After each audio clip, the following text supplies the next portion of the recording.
Chapter 141, Jin Shi's Abilities. Heh! Lu Jingming's lips curled as he chuckled and prepared to greet his opponent. The stigma on the back of his hand glowed, and blue lightning swiftly gathered into the black abyss spear in his grasp. Stigma, some in the crowd murmured. Sea Abyss City still has stigma users. What rank is his? Compared to his match against Zhengqian Academy, everyone watching this time immediately noticed the clear stigma mark on Lu Jingming's left hand. At last, they understood where his lightning manipulation came from. Lu Jingming hadn't just integrated a stigma, he had awakened it and gained its special power. Unlike the mountain-moving ape stigma's gravity control, his was the power of lightning. The bolts coalesced until the black abyss spear shone with blinding light. In truth, Lu Jingming had done this deliberately. He used the lightning to temper the spear's overwhelmingly decomposing power. The black abyss spear's decomposition could be lethal. In a match, it might seriously injure or even kill an opponent. That was why he chose to channel the lightning stigma. His own strength was already dangerous enough, and he needed to dampen it so the fight wouldn't end in death. Matches were meant for exchange and growth, not slaughter. He had no desire to alienate the girls by killing someone in the arena, so he held back. His arm muscles tensed like a drawn bow. He threw. The spear of light became a meteor streaking across the sky, dazzling as it hurtled toward the other side. The air shrieked where the lightning spear passed. Shujuju, who knew Lu Jingming's power well, grew serious at the speed of the strike. The star crown on her head erupted in brilliant light. A scorching golden radiance spilled across a corner of the arena. Her third spirit ring flared, and she unleashed her third spirit ability, Star Radiance Art.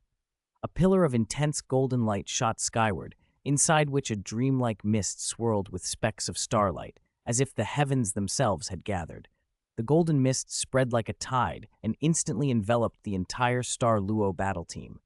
Enhanced by Star Radiance Art, their auras surged. Wang Xiying stepped forward from the golden haze. Winds gathered at her command, once gentle but now compressed into a chilling wind spear. Her second spirit ring glittered, and the wind spear erupted into a violent pillar that charged the incoming lightning spear. Lightning met wind with a thunderous boom. The collision spawned a blinding ball of light and sent shockwaves through the arena. Lu Jingming raised an eyebrow. He'd thrown the spear casually, and with Wang Xiying alone, it would normally have been enough to overwhelm her. Shujuju's enhancement had exceeded his expectations. The Star Crown's reputation for turning tides proved well-founded. Seeing his probing attack repelled, Lu Ying transformed into a blazing ball and rocketed at Shujuju. Yingbao had meant to help Lu Jingming, worried he might be pinned against Shu and reprimanded by Gu Yue, but two figures intercepted Lu Ying mid-charge. Huang Heian was wrapped in black qi and golden mist. His body swelled, muscles hard as iron, black fur bristling, and a bold king character appearing on his forehead. Dugu Shangshan, his form cloaked in dark green qi and golden mist, shifted into a human beast shape. The two moved as one to stop Lu Ying. Lu Ying's brow creased. Flames concentrated on her fists like twin suns. She struck with ferocious force. Where the wind of her punches passed the air seemed to ignite. The impact detonated. Huang Heiyun and Dugu Shangshan were thrown back like kites with broken strings, carving grooves in the ground and kicking up dust. Both exchanged shocked glances, even enhanced by the princess's Star Radiance Art. As high-rank beast spirit kings, they had expected to take a punch and hold. To be driven back by a single strike from a girl under 15 was humbling. Determination soon hardened their expressions. No matter what, Lu Ying could not reach Her Highness the Princess. They roared, unleashing enhancement spirit abilities in unison. Third spirit ability, Power of Darkness. Second spirit ability, Netherworld Rampage. Their auras flared, their forms growing more ferocious. Renewed, they charged Lu Ying again without hesitation. On the opposite side, Chen Xiaoji became a streak of lightning and shot toward Robin. He felt uneasy. Robin had many fans, and attacking her would draw outrage, but neutralizing the enemy support Spirit Master was crucial. A powerful support could turn a match, and they couldn't risk allowing Shuju free rein. Reluctantly, he pressed the attack. Jinshi watched with a calm face. She raised a delicate hand, and with a gentle touch, a long blade patterned in blue and gold appeared and floated beside her, her spirit tool, Time and Harvest, a growth-type implement forged by the Black Tower. It would evolve with her and might one day become a divine artifact, perhaps even a super-divine artifact. She brought two fingers together into a sword finger and flicked. Time and Harvest became a streak of sword light that hissed through the air and slashed at Chen Xiaoji. Chen Xiaoji wasn't surprised to be intercepted. His fourth spirit ring flared purple, and his body split into 4 copies, 3 lightning clones plus the original, each in energy form capable of dealing and taking damage. This was his 4th spirit ability, Lightning Clone. He sped away in 4 directions, confident the swordlight had struck only a clone. Jinxi's expression never shifted. She tapped her fingers again. Her first spirit ring glowed a soft purple as she activated her first spirit ability, Floating Light and Clear Chill. Time itself compressed. In a single instant, she released 4 sword strikes. The sword light flickered, and then blood sprayed. Chen Xiaoji cried out in shock. A sword scar had opened on his chest. He fell from the air, bewildered and clutching the wound. He had seen 4 sword lights, but how had his main body been struck? He stared, stunned as blood soaked his clothes. Time and Harvest drifted back to Jinxi's shoulder. She gave him a slight, impassive glance and shook her head. Her first spirit ability allowed her to compress time and unleash multiple attacks within a single instant. It didn't need to discriminate between his clones and his main body. Her strikes had simply hit every target present at that moment. Shuju's delicate brows drew together. Their side had already slipped into a disadvantage so early in the match. That was worrying. Her eyes narrowed, resolve flashed. She wouldn't let that little man belittle her. She raised her right hand, graceful and precise, fingertips pointing upward. Golden light gathered at her fingertips as the star crown flared once more. This time she maintained the 3rd spirit ability and decisively cast her first spirit ability, Star Guiding Art. A slender golden ray lanced toward Lu Jingming and his teammates. It moved like lightning and seemed to lock onto their positions. Lu Jingming felt the power but detected no immediate danger, so he let the light wash over them. The beam spent itself like a gentle shower, bathing them in ethereal gold. To the untrained eye, it seemed only decorative, but Star Guiding Art was a positional locking spirit ability. No direct attack, but it marked and fixed locations for follow-up strikes. Jinxi's face remained composed as the golden ray passed. Time and Harvest hovered at her shoulder, the edge of the blade catching the light. Her first ring still faintly glowed. She had already demonstrated how devastating her time compression could be.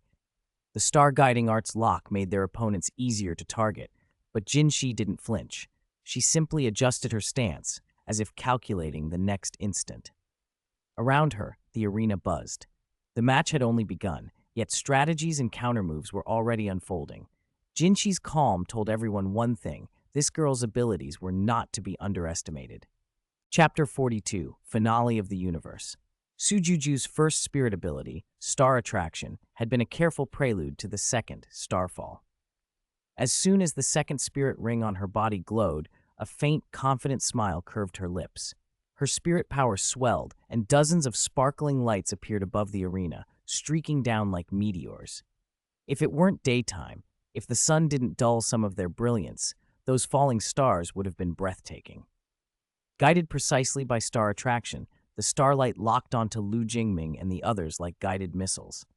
Shujuju had combined the 2 abilities cleverly. The first guided, the second homed in. Though the Star-Crowned Spirit was primarily a support spirit, it proved astonishingly versatile, effective in support, but with formidable offensive and defensive applications as well.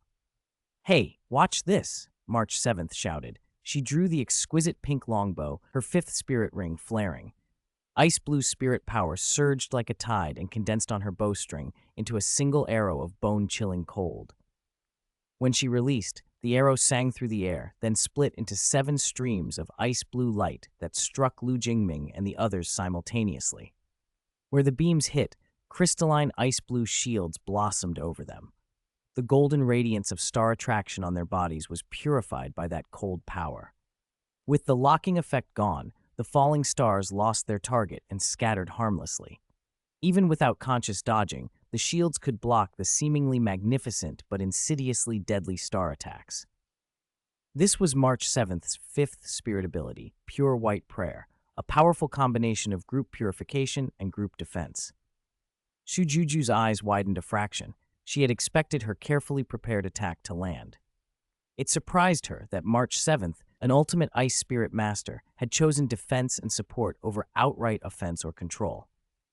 Above the arena, the thunder of 1,000 wings exploded again. Lightning wrapped Lu Jingming tightly, the electric force tearing through the air as he transformed into a bolt, charging straight at Shujuju. He'd already said he wouldn't hold back. Now he meant to end the match. Spirit fusion ability, wind and fire rising. Wang Xiying and Yichen called in unison as they turned to protect Shujuju. They stood back to back, hands out and aimed at Lu Jingming. Green and red halos bloomed around them and began to weave together. Under a mysterious force, wind and fire fused into one, forming an immense green-red light cannon blazing with heat and hurtling toward Lu Jingming. This was a spirit fusion ability launched by two spirit kings, amplified by Shujuju's star radiance. Its force rivaled an all-out strike from a spirit saint. Lu Jingming frowned. His fourth spirit ring flared and he activated Judgment Sky Spear. Ink-black light converged from all directions, flowing like 100 rivers back to the sea, condensing into a deathly spear that exuded decomposition. Space rippled as if burdened by the spear's aura. He thrust without hesitation. The spear met the green-red cannon head-on. On contact, the spear's power of decomposition coalesced into a pitch-black orb, like a greedy beast, rushing into the light cannon to devour and dissolve it. The grand spirit fusion ability collapsed silently under Lu Jingming's bizarre, fearsome decomposing force. The spectators fell silent. A chill crept up their spines. Lu Jingming had used the Black Abyss power before. From his combat style, everyone knew his attribute leaned toward destruction. That dangerous, decomposing force now made everyone wary. Shujuju watched Wang Xiying and Yichen's fusion fail to stop Lu Jingming, but she didn't panic. Instead, she winked playfully at him, a faintly smug smile on her lips. Before he could react, she flicked her right hand and produced a cluster of brilliant golden light, which she hurled straight at the charging Lu Jingming.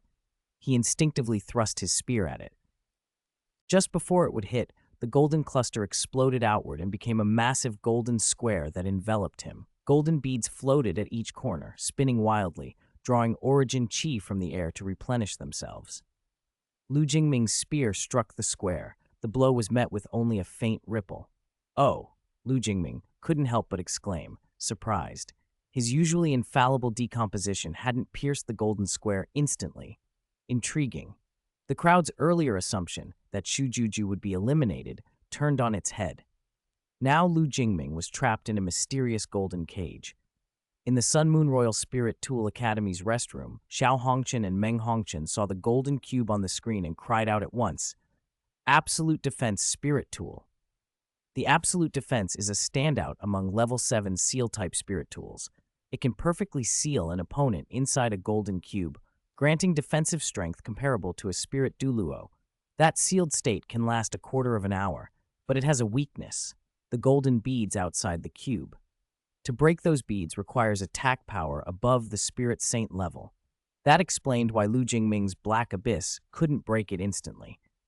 As he tried to decompose the cube, the Spirit Tool repaired and regenerated itself. The confrontation shortened the seal's duration, but it held. Unless Lu Jingming massively increased his output, he'd have to wait for teammates to rescue him or exhaust the tool's energy. Lu Jingming felt a twinge of disbelief. With his strength, breaking such a tool wasn't hard. What puzzled him was Shujuju's apparent wastefulness. Why deploy such a precious level 7 absolute defense when she was likely to lose? That spirit tool was worth hundreds of thousands of gold coins. If it were damaged, it would be like wasting her own property. The thought stung. Gu Yue snorted softly. She didn't believe Lu Jingming was truly trapped. In the simulated universe, she'd seen him overwhelm opponents with that black spear repeatedly. She knew its power well. A gentle green wind rose under her feet, lifting her into the air. Her spirit rings flared in sequence as she activated elemental manipulation and elemental tide together. A fierce gale swelled, swallowing the arena. Air currents roared, the atmosphere hummed like a stretched string. Dragon-like roars echoed, as if real dragons circled above. The wind behind Guyu coalesced into a giant green dragon formed of pure elemental wind. Her black hair whipped, her eyes glinted with cold resolve. She pressed one hand down and spoke clearly. Finale of the universe. The green dragon roared, wings spreading to blot out the sky. Hundreds of green magic formations condensed in the void. Runes flowed across them. From those formations, hundreds of green beams shot forth like a meteor shower, barraging Shujuju's position with overwhelming force. The beams tore at the air and shrieked as they passed. Most of Guyui's abilities enhanced elemental control and power. She had fewer straight offensive or defensive moves. But as a divinity and god king in essence, forming spirit abilities was easy for her. Elemental manipulation was her greatest offense. Finale of the Universe, co-created with Lu Jingming in the simulated universe and named by him, was a massive wind attribute attack. Amplified by Guyui's elemental abilities, its force was comparable to a 10,000-year spirit ability, no less than a spirit emperor's full-strength strike.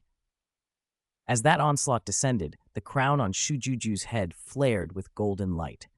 It expanded into a vast golden shield that wrapped around her and her teammates. Embedded in the shield were 18 golden stars, each thrumming with power. The torrent of green light only made the shield ripple faintly. Among the 18 stars, only one dimmed slightly. Shujuju's lips curved into a confident smile. This was her fourth spirit ability, Star Guardian, the Star Crown's most powerful defensive manifestation. Star Guardian grants attribute isolation and near absolute defense, something even a spirit saint couldn't break quickly. It requires 18 days to accumulate enough power to unleash. The long preparation paid off with unparalleled defense.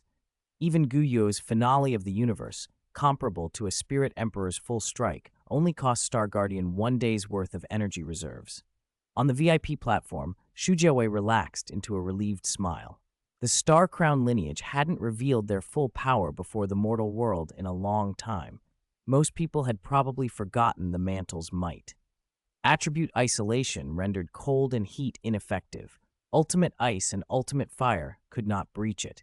As long as an attack didn't exceed Star Guardian's limit, it could not break through. Chapter 143, Born for Battle, Battle for Life. Star Guardian didn't just boast astonishing defensive power, it also neatly divided the battlefield. Outside the Golden Light Shield stood Guyue and the other St. Freya Academy members. Inside the shield, sealed within a golden cube, was Lu Jingming, and facing 5 opponents alone was Lu Ying. Yi Chen's hands flew into a seal, and in an instant, a scorching ring of flame bloomed out of nothing, quickly wrapping around Lu Ying. At the same time, Wang Xiying unleashed a circling band of green light that locked onto her as well. The red and green rings overlapped and released energy in unison. Wind fanning fire, both rings surged, detonating in a chorus of screams and roars. Centered on Lu Ying, a towering column of wind and fire shot into the sky. The flames, fanned by gale force air, seemed determined to consume everything. Just as that pillar threatened to swallow her, an even hotter, more violent flare burst through and tore the pillar apart. From the blazing chaos, a silver-white mecha wrapped in flames thundered out, and riding the airflow, shot at Shujuju like a high-speed cannonball. Sheng Yi stepped forward without hesitation. His steel wings hardened into an impenetrable shield and took the shot in front of Shujuju. Sheng Yi's spirit ring glowed. Golden mist swirled around him as he fixed his gaze on the figure charging at him. Lu Ying struck. A fist slammed out and the impact cracked the air. Scorching airflow and blistering flames tore outward like tidal waves, throwing up dust and smoke. When the haze cleared, a huge, deep pit gaped where the stage had been. Sheng Yi knelt on one knee in that pit. A deep, fist-shaped dent marred the steel wings he'd raised. He'd taken the hit, and that had bought Shujuju a chance to slip away. Huang Heian, Du Gushangshan, Yi Chen, and Wang Xiying closed ranks around Lu Ying, forming a tight ring. 5 opponents encircled her. The arena erupted. Spectators adored dramatic turnarounds. On paper, St. Freya Academy had been cornered, their captain Lu Jingming sealed in a cube, Lu Ying beset by 5 enemies, and the rest isolated by Star Guardian. To the crowd, it looked like St. Freya had fallen into crisis. But March 7th and the others showed no panic. They trusted their teammates and immediately began to chip away at the Star Guardian's energy. Already 5 of the 18 golden stars on the shield had gone dark. The situation was shifting. Fourth spirit ability, secondary burn, Lu Ying cried. Facing 5 opponents, the crimson flames that wrapped her flickered and turned a strange sharp emerald. The silver-white mecha that moved with her became traced in intricate green filigree. A fearsome aura detonated around her, cracking the ground for several meters beneath her feet. Intense heat ignited the air. In seconds, the inside of Star Guardian roared into a sea of fire. The temperature climbed so high, it felt like the oxygen itself was being boiled away. Shujuju and the others felt as if invisible hands were clamping their throats. Huang Heiyun and Du Gushangshan exchanged grim looks, then roared and lunged. Yi Chen and Wang Xiying clasped hands and with practiced motion invoked their spirit fusion, wind ignites fire. Wind and fire elements braided together. The red and green light coalesced into a thick light cannon that shrieked through the air. It sliced past Huang and Du and streaked at Lu Ying like a brilliant meteor. Lu Ying didn't flinch. Emerald flames coalesced in her palms and became twin swords of flame that crackled with cold, cutting light. "I fight for myself until everything burns to ashes," she declared. Her emerald sword chi arcs like lightning to meet the red and green cannon. They collided with a thunderous roar. The explosion sent a violent shockwave through the arena. The competition stage around them sheared and splintered, stone and metal flying like hail. Thankfully, the stage was built from memory metal with self-healing properties. It would mend itself, but for now debris rained and dust filled the air. Hidden in the smoke and light, Huang Heiyun and Du Gushangshan charged straight for Lu Ying. "Born for battle, battle for life," Lu Ying shouted. She bent, coiled, and slammed a fist of all her strength into the stage. For an instant, the world seemed to freeze inside the Star Guardian barrier. Then, like a sleeping volcano erupting, a deafening blast exploded outward. Flames and shrapnel and a shockwave hurled at Huang and Du. The two were sent hurtling backward and crashed to the battered stage. The audience gaped. They hadn't expected that the slender, moonlit girl under the silver mecha would be so overwhelmingly powerful. For a moment, she seemed like a war goddess descended to the mortal arena, holding 5 enemies at bay. Inside the golden cube, Lu Jingming hung suspended, watching with a rueful shake of his head. It had been a mistake of Shujuju's to pull him into the Star Guardian barrier. Of all St. Freya's members, Lu Ying had the most battlefield experience and the greatest destructive power. Aside from Lu Jingming himself, she was probably their strongest. Though everyone on both teams stood at Spirit King rank, the difference between Lu Ying and these Spirit Kings from Star Luo Royal Academy was like night and day. After repelling the first onslaught, Lu Ying fixed her gaze on Shuju. Fire flared, and she blurred forward. She hadn't forgotten Lu Jingming. She was moving to free him. But Shujuju was ready. 5th spirit ability, Star's Brilliance, she called. 90% of Shujuju's spirit power poured outward as dazzling golden light that rained down on Huang Heiyun and his companions like fine sunlight. The light restored the spirit power they had expended, and more than that, bolstered them with Shujuju's own essence. In the glow, they rose to their feet and a soft white radiance gathered behind them, condensing into a disc-shaped shell like a turtle's carapace. They linked through that light. Yi Chen pressed her hand to Wang Xiying's back, Wang Xiying to Sheng Yi to Du Gushangshan, and Du Gushangshan to Huang Heiyun at the front. The spirit power Shujuju poured in flowed along that chain. As the node of the chain, Huang Heiyun's body swelled with power. The dark demonic tiger possessing him pushed his aura to rocket heights, and he bellowed a triumphant roar that shook the dome. Courage flashed in his eyes. He clenched both fists. Dark chi condensed into his palms. He hammered that gathered power outward. Lu Ying met him without hesitation, fists solid, and they crashed together. The impact detonated the air with a deafening boom. Shockwaves blew stones into the pit they'd made and ripped a circular wound into the stage. For the first time in the fight, surprise creased Lu Ying's face. Huang didn't falter at the first contact. He endured and answered blow for blow. Xiao Hongchen, in the Sun Moon Royal Spirit Tool Master School Lounge, straightened in his seat in astonishment. 9 Revolution's soul transformation device? He exclaimed.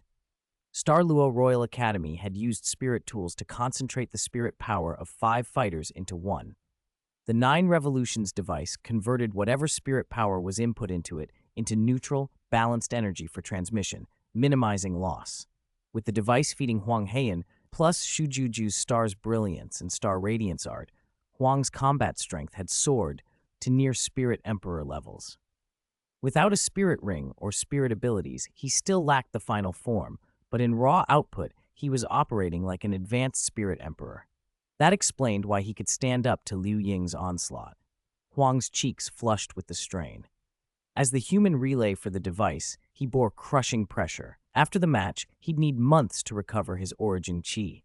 He couldn't afford a long duel. He roared again, and a colossal black tiger phantom materialized behind him. The spectral beast solidified under the spirit surge, claws raised to rend the air as it lunged at Liu Ying. Huang's plan was clear: overwhelm her while the borrowed power held. Liu Ying didn't back down. She tightened the flames until they seemed to pulse in time with her heartbeat and launched them in a blistering series of explosions. The 2 fighters traded blows amid white-hot light. Each collision detonated fresh shockwaves, and the whole arena trembled under their exchange. Liu Ying, Chapter 144, I will ignite the Sea of Stars. Enough. Time to end this. Lu Jingming stretched lazily inside the golden cube, and the black abyss spear appeared in his hand. A pitch-black aura condensed at the tip, the decomposing power of the black abyss white flower focusing into a single deadly point. His eyes narrowed, his aura erupted. The long spear lunged forward, its tip smashing into the golden protective shield. Black and red lightning tore through the void realm in an instant. Crack! Like glass breaking, black fissures spidered across the surface of the golden cube. Dark light spilled from the cracks as if the power of darkness were tearing free of its bonds. Outside Star's protection, Jin Shi hovered in midair, hands forming a graceful seal. Her 4th spirit ring flared with a black gleam. 4th spirit ability, Heavenly Constellation Court Light. As she spoke, a white gold dragon phantom materialized behind her. At its head, an ultimate radiance gathered, compressing as if hoarding all the light in the world into one point. A golden beam, sharp as a heavenly blade, sliced through the sky. The dragonborn light carried a sacred, purifying force that struck Star's protection like a tidal wave. The 8 golden stars embedded in the shield dimmed instantly, their brilliance snuffed out. The light barrier shattered into countless fragments like brittle crystal, scattering everywhere. Shujuju took the brunt of the backlash. She coughed up a mouthful of blood, her body launched backward by the shockwave like a kite with a severed string. Lu Jingming's figure blurred, and he was suddenly behind her. His arm slid around her slender waist, and he caught her, steadying her mid-fall. Seeing blood at the corner of her mouth, pity flickered across Lu Jingming's face. He reached out, brushed her lips, and gently wiped away the stain. "Why go to all this trouble, Sister Juju?" he asked, half amused. She tucked her head into his embrace. Her voice was slightly weak from the tremendous expenditure of spirit power and the injuries she'd sustained, but it carried stubborn pride. "I couldn't let you look down on me." "You succeeded," Lu Jingming said sincerely. "I've seen the power of the Star-Crowned Spirit." He meant it. The Star-Crowned Spirit was formidable. Star's protection, with its attribute isolation ability, alone made it a top-tier support spirit. It also possessed significant offensive capability. Impressive indeed. "I will ignite the Star Sea," Suyuju murmured, determined even now. Elsewhere on the stage, Liu Ying erupted in blazing flame. Her silver-white mecha was wreathed in fire as she rose into the air. Hovering for an instant, she used gravity and the mecha's thrust to launch a descending flying kick at Huang Heiyun. The burning aura whipped at the air, leaving a streak of fire like a falling meteor streaking down at lightning speed. Boom! A thunderous explosion collapsed outward, shaking the arena. At its center, a massive fireball rose like a newborn sun, billowing heat in every direction. A pressure wave swept across the stands, the air itself scorching. The temperature in the venue shot upward several degrees. Everyone felt the raw terror of that power. When the light dimmed and the smoke thinned, the battlefield was a ruin. Huang Heiyun, Dugu Shangshan, and their companions lay motionless amid the wreckage, injured and clearly unable to continue. We still lost, Shujuju sighed, unwillingness clear in her eyes. She had wanted to win. She had poured out precious spirit tools, emptied her reserves, and unleashed all her strategies and trump cards. Despite giving everything, she had come up short. She forced herself to accept St. Freya Academy's superiority gracefully. At that moment, Dan Heng stepped onto the stage, appearing as if from nowhere. His voice was solemn as he announced, 8-4, Star Luo Royal Academy versus St. Freya Academy. St. Freya Academy wins. The crowd erupted into thunderous applause. The match had been a spectacle, full of unexpected twists, fierce clashes, and dramatic turns that had thoroughly entertained everyone present. The 8-4 rounds ran for 2 full days. In the individual elimination, Star Luo Royal Academy chose to concede. Having faced St. Freya Academy and seen the gap between them and Lu Jingming's group, Shujuju and her team knew they had little chance. St. Freya also carried the prestige of representing the Star Luo Empire, and out of respect and practicality, they decided not to press further. Lu Jingming, for his part, didn't think Star Luo posed a real threat, but he kept that to himself. With the 8-4 matches concluded, the All-Continent Advanced Spirit Master Academy Soul Dueling Competition drew toward its finale. After many fierce battles, the 4 teams that advanced were St. Freya Academy, Sun Moon Royal Spirit Tool Academy, Shrek Academy, and Dio Academy. Spectators agreed. These 4 had earned their places. Over the long course of the competition, each academy's strengths had been fully displayed. Sun Moon and Dio both fielded Spirit Emperors, while Shrek and St. Freya had undeniable power and cohesion. Any of the top 4 could have been champions in past tournaments. At the Daydream Hotel, Huo Yuhao sat cross-legged, focused. Suspended before his chest hovered a dark red gem that pulsed with mental force fluctuations, the mental force gem he'd had Wang Yan bid for at the auction. Since acquiring it, his cultivation had accelerated.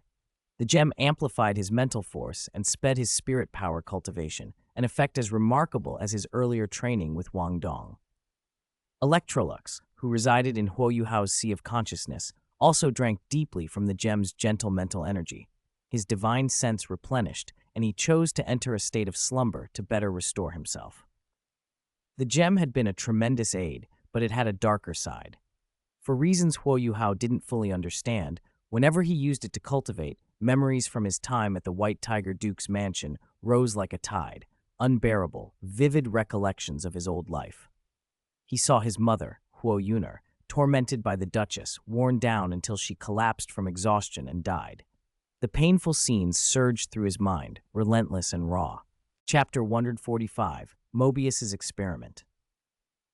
Among the memories that stirred his darker feelings were not only thoughts of his mother, but also the times he'd been openly mocked by Wu Feng, demeaned and humiliated by Dai Huabin, and treated unfairly by the Academy despite winning the new student champion title. He replayed the pain of being ambushed by the Wu Chang division and left disabled, and the injustice of Dai Huabin escaping punishment. These images lingered stubbornly. All of that fanned Huo Yuhao's anger and hatred like weeds. Fortunately, under Ilyasville's guidance, he had been learning to control his emotions. With his tenacious will, he managed to hold them back. His life was trending better now. Friendships with Wang Dong and the others, and his steadily improving strength gave him hope, and those old grievances gradually lost their grip. Oh, his spiritual will is surprisingly strong, beyond my expectations. I heard he carries a lot of hatred. I thought he'd succumb to negative emotions quickly, Mobius murmured, fingertip brushing her crimson lips.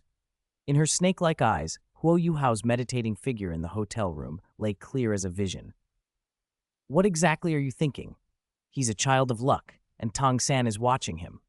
Lu Jingming, floating beside Mobius atop a skyscraper, asked, puzzled.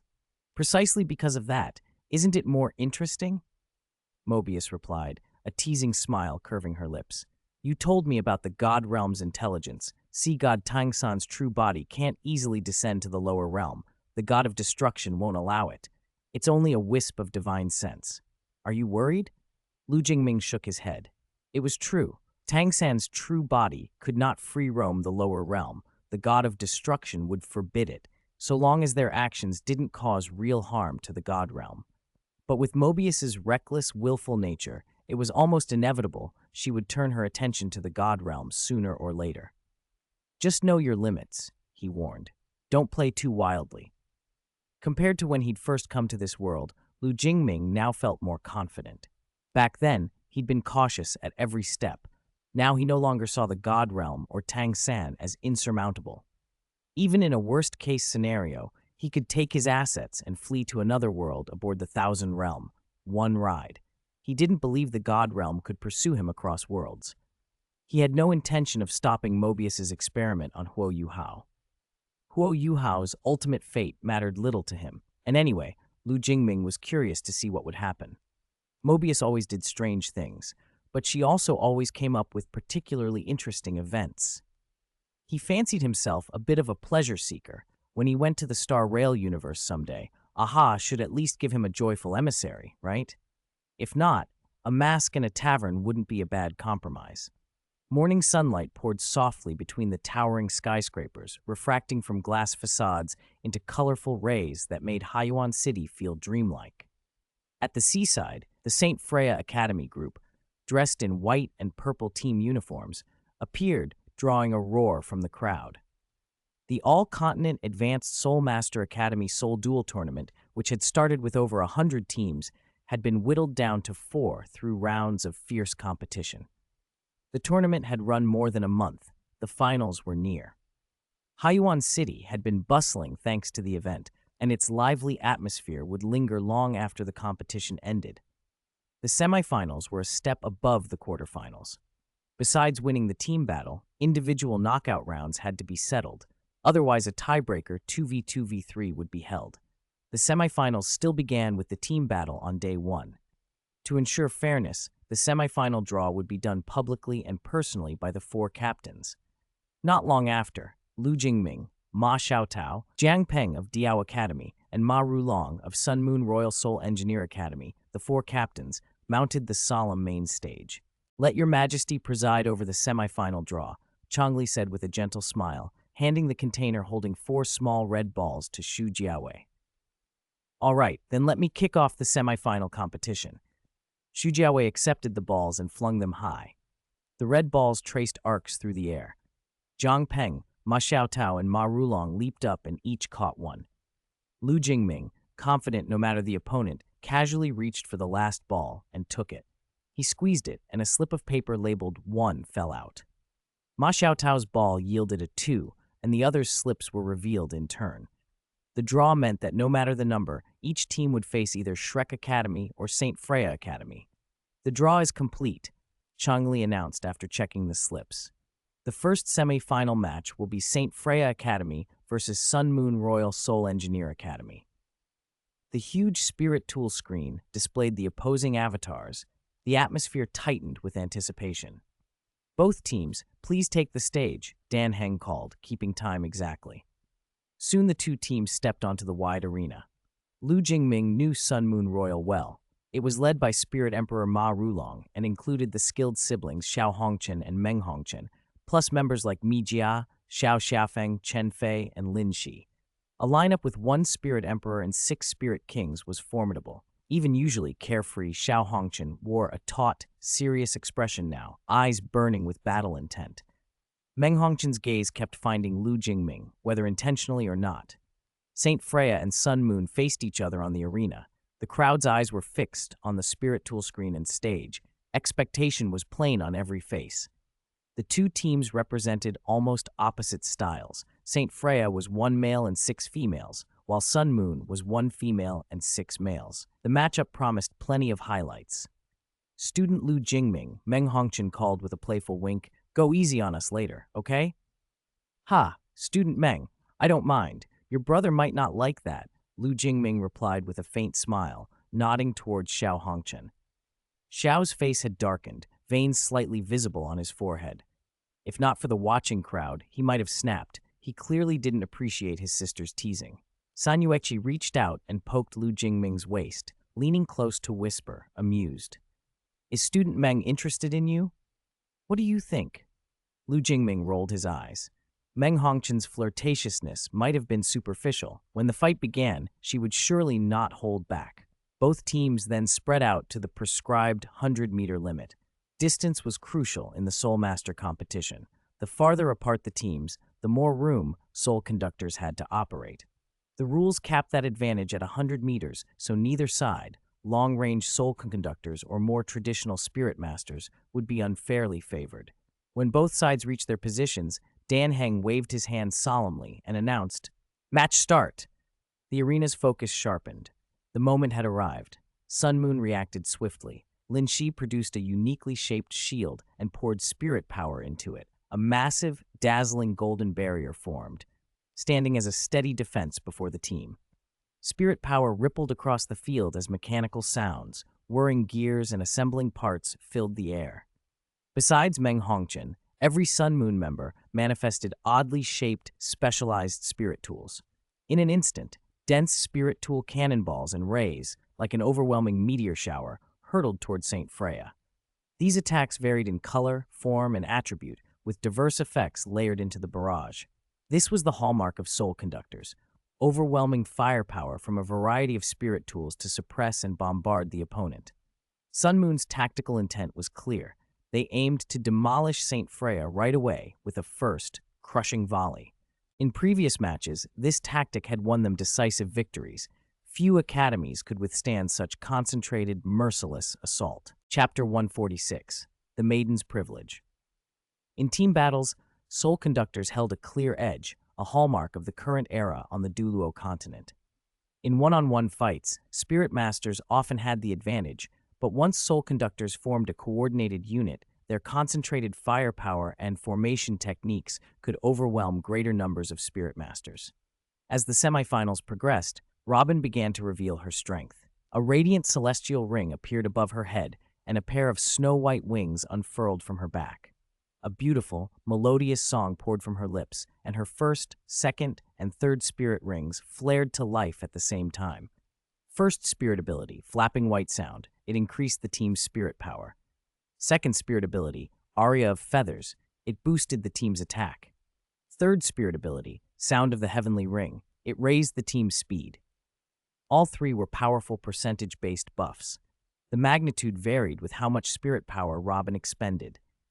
With spirit power, attack, and speed amplified, the aura of Lu Jingming and his teammates surged. Facing the overwhelming barrage from the Sun Moon Royal Soul Engineer Academy, Gu Yue remained composed.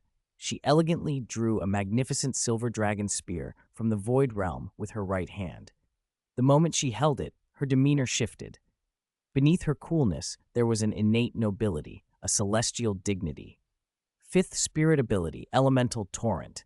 Gu Yue's voice was like a heavenly melody. She raised the silver dragon spear, and silver light stabbed up toward the clouds. Her fifth spirit ring flared, and intricate elemental arrays condensed in the Void Realm. In an instant, fireballs, wind blades, ice spikes, earth spears, a cascade of elemental assaults surged forth to meet the tide of spirit cannons and energy rays. San Yueqi and the others did not idle. They joined the interception. For a moment, the sky became a kaleidoscopic battleground, explosions and collisions blooming into dazzling brilliance. As the old saying went, one ought not remain passive in return. Lu Jingming and his three companions, Jin Shi, Liu Ying, and Xia Di, surged forward like 4 arrows released from a bow. San Yueqi did not join the charge. She and Gu Yue tacitly stayed back to protect Robin, but she didn't merely stand guard, she immediately activated her third spirit ability. Her spirit ring glowed, and a faint ice blue mark appeared on Lu Jingming and the others.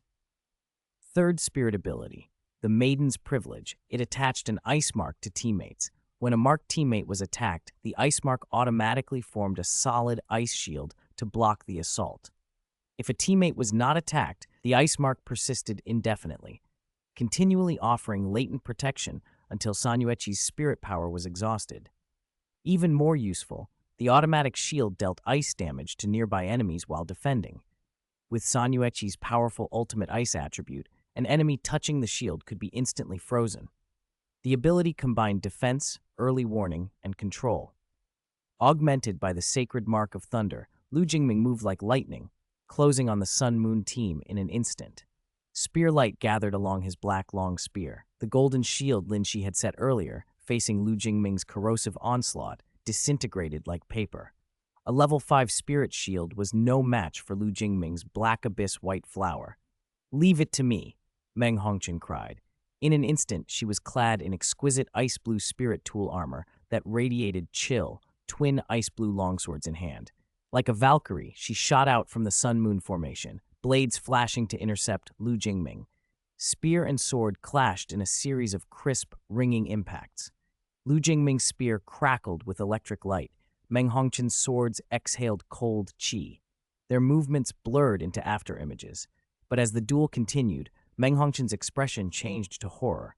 She realized her prized swords were irreparably nicked. The razor edges were peppered with tiny chips. She clenched her teeth, recalling the corrosive aspect of Lu Jingming's spirit from the data. These were level 6 spirit tools her grandfather had crafted, now damaged in combat. Pain and anger flashed across her face. At the same time, Lu Ying transformed into a blazing meteor, heat shimmering the air as she charged like a cannonball toward the sun-moon team. Flames condensed into a massive dark red fireball in her hand. It detonated above the enemy formation with a thunderous roar. The shockwave and scorching airflow knocked Ma Rulong and the others off balance, shattering their neat formation. As Lu Ying sought to press the advantage, Ma Rulong suddenly drew a circular ring and hurled it at her. A white halo expanded from the ring, and a powerful repulsive force shoved Lu Ying back more than 10 meters. It was a level 5 spirit tool, Ring of Repulsion, a one-use device that had arrived at a crucial moment. At the same instant, Ma Rulong tossed a purple sphere that disintegrated midair into a lattice of lightning, instantly weaving a massive thunder cage around Lu Ying. Level 6 spirit tool, Prison of Thunder, combining control and attack. The Sun Moon team had sold many valuable spirit tools to bid for the Ban Mountain Ape's sacred mark, but they had deliberately kept a few trump cards. Taking advantage of the moment, a thick metal cannon platform erupted from Ma Rulong's shoulder. Dark red energy condensed in the muzzle, and a thick crimson beam erupted. A level 7 spirit cannon, one of his hidden trump cards. The team battle had only just begun, yet he chose to expend it now. Boom! The beam struck Lu Ying, and the Prison of Thunder's lightning intertwined with the cannon's energy to create a terrifying secondary explosion. The arena trembled under the blast. For a moment, it seemed Lu Ying would be devastated, but a silver-white figure shot from the blast's edge. Lu Ying's mecha was covered in emerald green patterns. She had triggered her 4th spirit ability, Secondary Combustion. Traces of an ice shield lingered on her, and the ice mark on her body had vanished. Sanyuechi's Maiden's Privilege had been triggered. Lu Ying, who had endured Ma Rulong's barrage, including the level 7 cannon, emerged unscathed. Sanyuechi's defensive mark, combined with Lu Ying's transformed mecha defense, proved far stronger than anyone had expected. At that moment, Jin Shi appeared behind Ma Rulong in what looked like teleportation. She swung her long blade, and a golden sword light slashed down toward him. Ma Rulong's face went pale. He had no time to react. But Lin Shi had been watching Jin Shi closely. The instant Jin Shi's spirit ring flashed and vanished, Lin Shi sensed danger and sprang into action. He released the spirit tool in his hand, and a circle of white light formed. The light's suction force actually pulled Jin Shi's golden sword light off course, redirecting it to strike Lin Shi instead. At the same time, a golden invincible shield manifested around Lin Shi. The golden sword light skimmed past, and the shield dimmed slightly but did not break. Jin Shi was momentarily stunned, surprised, then relieved. After all, the Sun Moon Royal Soul Engineer Academy was the continent's premier soul conductor school. Those they sent into battle were elite talents. Such a countermeasure from Lin Shi was to be expected. What she had used was her 2nd spirit ability, Flowing Light and Evening Shadow, which allowed her to move through gaps in time almost like teleportation. She had planned to ambush Ma Rulong and eliminate the powerful Spirit Emperor first, but she hadn't expected Lin Shi's spirit tool to absorb and redirect her attack. Now she had to adjust her strategy and press on with the fight. Chapter 147, Paralyzed?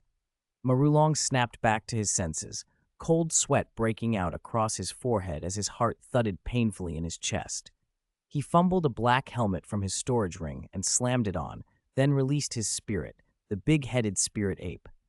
The ape's head swelled noticeably, giving it a ludicrous appearance. Marulong's spirit abilities were almost entirely devoted to amplifying spirit power and enhancing spirit tools, and he didn't hesitate now. He poured all his power into the helmet-type spirit tool on his head. The gem set in the black helmet flared ruby red, a beam of dark crimson leaping from it and immediately condensing into a small ape that lunged at Jin Shi, snarling with bared fangs. Marulong was fast, but Jin Shi was faster. Her spirit abilities were virtually instant cast. Her spirit ring flashed and she unleashed her first ability, Floating Light Frost. 4 golden sword lights streaked out, slicing through the air. 2 of the blades struck the dark red little monkey precisely. It dimmed, weakened, and vanished. 2 of the sword lights struck Marulong as well. The blows tore his spirit tool armor to shreds, scattering fragments everywhere and sending him flying like a kite with a snapped string. He crashed to the arena floor, then flowing fire appeared behind him and hammered him again. Marulong barely managed to pop his invincible shield. Xiao Hongqian, Mi Jia, Chen Fei, Xiao Xiafeng, and the rest watched in alarm. The pace of the fight had surged too quickly for them to coordinate spirit tool bombardment. They all wanted to rush in to save Marulong. A dark purple light exploded outward. A wave of purple qi wrapped tightly around Xiao Hongqian and the others. A bone-deep chill washed through their bodies, their strength draining away, movements growing stiff and sluggish. Xia Dai advanced steadily, stick scythe in hand. Her second spirit ring burned a cold purple. She invoked her second spirit ability, Forgotten Mortal Domain, an overwhelming domain-type ability. The domain unfurled around her like a Styx, corroding enemy flesh with death key and drastically reducing attributes. Prolonged exposure could even threaten death itself. Flames erupted with a thunderous roar and engulfed Marulong. Even with his invincible shield up, the heat warped and melted his remaining spirit tool armor. Flowing Fire's punch drove him into the arena floor, leaving nothing but a deep crater. In the Sun Moon Royal Soul Engineer Academy lounge, Old Ma buried his face in his hands, helpless and bitter. He knew how fragile a soul conductor's frame could be against such a ferocious mixed doubles assault, especially one centered on Flowing Fire. Xiao Hongqian's face twisted with rage. He released his spirit, the 3-legged golden toad, and the first 4 spirit rings on his body flared. He slammed out 4 spirit abilities in succession: metal control, gold boiling, gold solidification, and gold sacrifice, and spirit power boiled through him. Golden light spawned like a swarm and coalesced into a formidable spirit tool cannon platform. From a distance, it looked like 100 metal barrels bristling in every direction. 5th-rank soul conductors from the academy could usually control a dozen cannons at best. Xiao Hongqian now commanded 10 times that number. He roared and unleashed a furious barrage. Countless golden orbs sprayed out like rain, hammering Flowing Fire, Jin Shi, and Xia Di. Mi Jie and Xiao Xiafeng followed suit. Marulong's invincible shield could only hold for 3 seconds. It would not save him indefinitely. Chen Fei, a close combat soul conductor with dual daggers, flashed like lightning and charged Jin Shi. Coordination fell apart. Each fighter had to fend for themselves and try to salvage the battle. Explosions shook the arena again and again, bright and relentless. The audience erupted into cheers, the excitement peaking. Across the field, Lu Jingming's face stayed composed. With a single, easy sweep of his long spear, he blocked a sudden strike from within the ice. Meng Hongqian's figure slid out of the frozen lattice, her third spirit ability, Ice Reflection, which let her move freely through ice and strike unexpectedly. Her expression was solemn. She stole a worried glance toward Xiao Hongqian and the fallen fighters. Lu Jingming smiled faintly. "Student Meng, wondering why your cold poison didn't work." Meng Hongqian blinked, startled. He knew? She had kept her spirit hidden in prior matches. She had never even had the chance to reveal it. How could he recognize it so easily? Lu Jingming's calm eyes were on the small snow-white toad perched on her shoulder, its eyes blazing blood red. He did recognize it, the vermilion-eyed ice toad. Whether from memories of his past life or data harvested by the simulated universe, he knew her spirit well enough. "It looks cute," he said, almost teasing. "Hard to imagine it's the dangerous vermilion-eyed ice toad." At that word, Meng Hongchen flushed. Luckless and bashful, she could not help associating the compliment with herself. Lu Jingming's mouth twitched at her reaction. If he had chosen that moment to strike, she probably wouldn't have known what hit her. But she was only 14, and this continent bred love-struck fools aplenty. He felt a flicker of relief. Besides, his own body, between the decomposing power of Black Abyss and the cellular healing from White Flower, was largely immune to most toxins. Real threats were rare. Meng Hongchen's eyes hardened. I know it'll be hard to turn the tide, but I'm going to try. She snapped out of her distraction. Her fifth spirit ring burned black, and the air around her roiled with tangled ice and fire elements. She tapped the ground, sprang into the air, and spun with grace. Her twin swords merged in her hands, and ice and fire braided and torn into a massive red and blue vortex, a dragon-like tornado that wrapped around her. Fifth spirit ability, Ice Fire Poison Dragon Drill, she cried, and the roaring red-blue vortex surged at Lu Jingming like an unleashed beast. Lu Jingming's expression flickered at the name of the skill, strange thoughts flitting through his mind for an instant. He didn't hesitate. He activated the Mark of Thunder.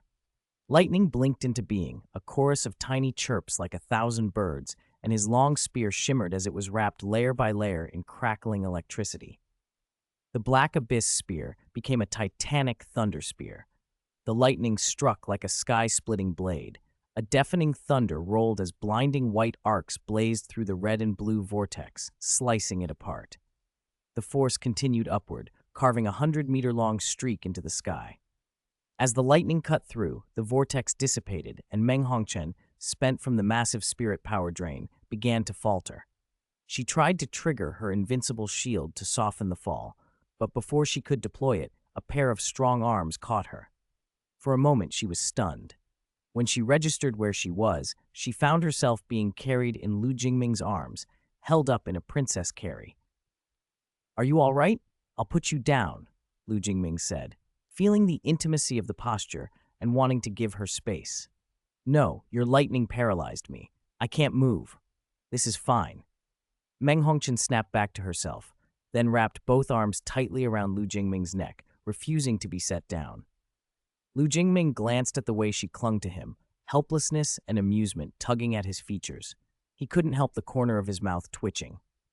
"You call this paralyzed?" he murmured, though his voice held no harshness, only the quiet, teasing disbelief of someone who had just saved a 14-year-old from a reckless gamble.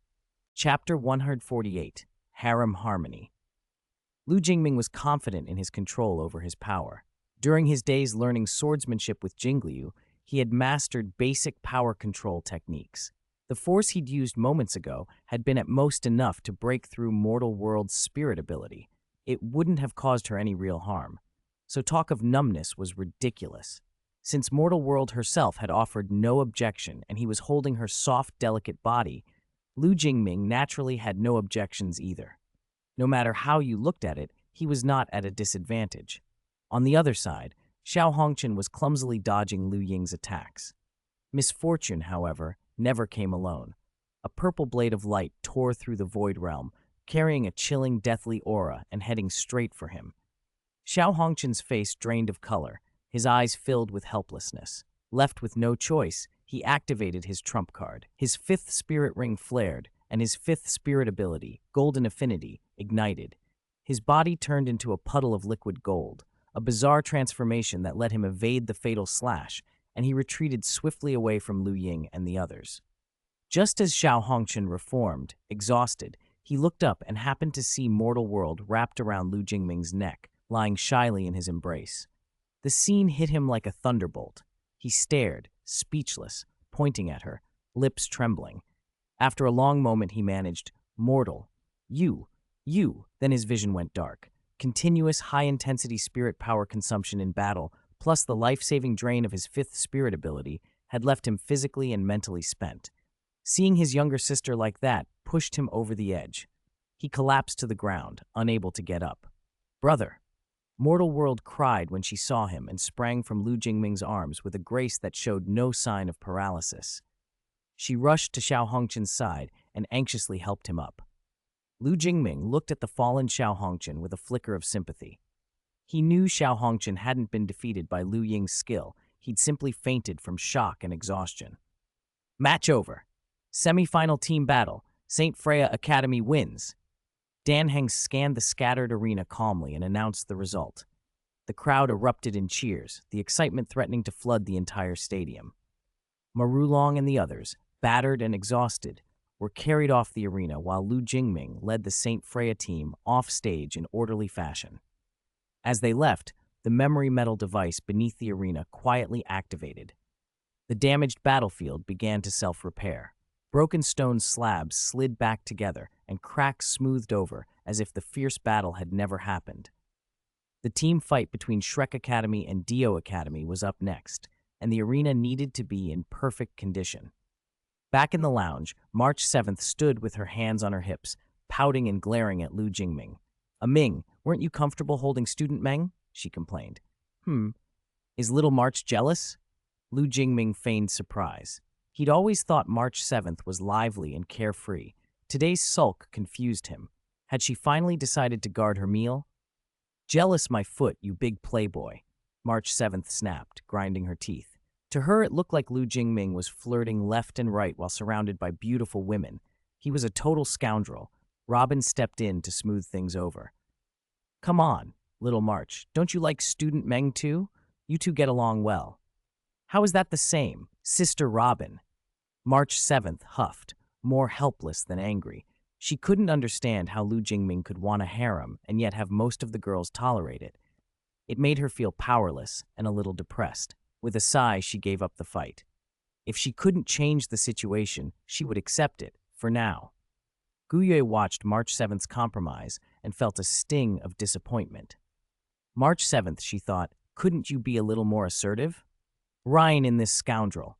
Jinshi quietly observed everyone's reactions. Robin tolerant, March 7th sulking, Lu Ying focused on her duel but still glancing at Lu Jingming, Xiadi indifferent, Guyo torn but resigned.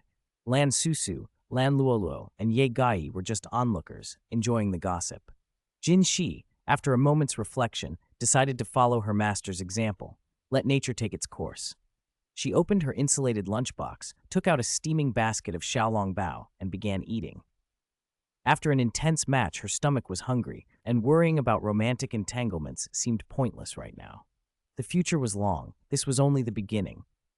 As expected, Shrek Academy crushed Dio Academy in the next match. Ma Xiaotao, Dai Yueheng, and Ling Luochen were overwhelming. Zhang Peng of Dio Academy wielded a top-tier tool spirit, the heaven-shaking axe, and he was no pushover, but even he could only match Dai Yueheng at best. Against Ma Xiaotao, a spirit saint, Zhang Peng quickly found himself outmatched and lost.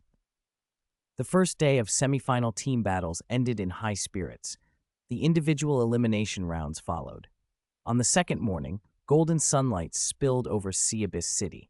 Lu Jingming led his team to the eye of the Sea Abyss early, ready for the individual eliminations. The Sun Moon Royal Soul Engineer Academy had been knocked out of the team event the day before, their hopes of the grand competition ending at the semifinals. Still, as perennial underdogs with stubborn pride, they entered the individual rounds. Xiao Hongqian even challenged Lu Jingming by name. He couldn't stomach the man who'd seduced his sister and didn't want to lose to him. Lu Jingming accepted, but reality was harsh. He countered Xiao Hongqian's proud metal manipulation perfectly. Lu Jingming's decomposition power shredded Xiao Hongqian's metal-guided cannons, and his electromagnetic manipulation restricted Xiao Hongqian's control over metal, preventing full use of his abilities. A single strike from Lu Jing sent Xiao Hongqian off the stage. Xiao Hongqian stared in disbelief. He had decided right then that he would never agree to the supposed marriage between himself and Lu Jingming. Lu Jingming, oblivious to Xiao Hongqian's internal vows, showed no mercy and cleanly defeated the rest of the Sun Moon contestants. When Mortal World's turn came, she simply conceded. She knew she couldn't beat Lu Jingming, even if she fought to her limit, and she didn't want another crushing loss like her brothers. The individual rounds concluded smoothly, and St. Freya Academy advanced to the finals. That afternoon, Shrek Academy continued its dominance and also secured a spot in the finals. Remarkably, history repeated itself. Once again, St. Freya Academy and Shrek Academy, the two powerhouses, would face each other in the grand competition finals. Last time St. Freya had the Spirit Saint, this year Shrek Academy held that title. The crowd buzzed with anticipation, eager to see which academy would prove stronger. Chapter 149, the demonic gem Sea Abyss City grew electric with excitement as the All-Continent Advanced Spirit Master Academy Soul Dueling Tournament reached its final stages. After the semifinals, both St. Freya Academy and Shrek Academy were granted a 2-day respite. With the surge of visitors, the city bolstered its security forces, and Shujiaowei arranged large supplies from neighboring regions to relieve shortages.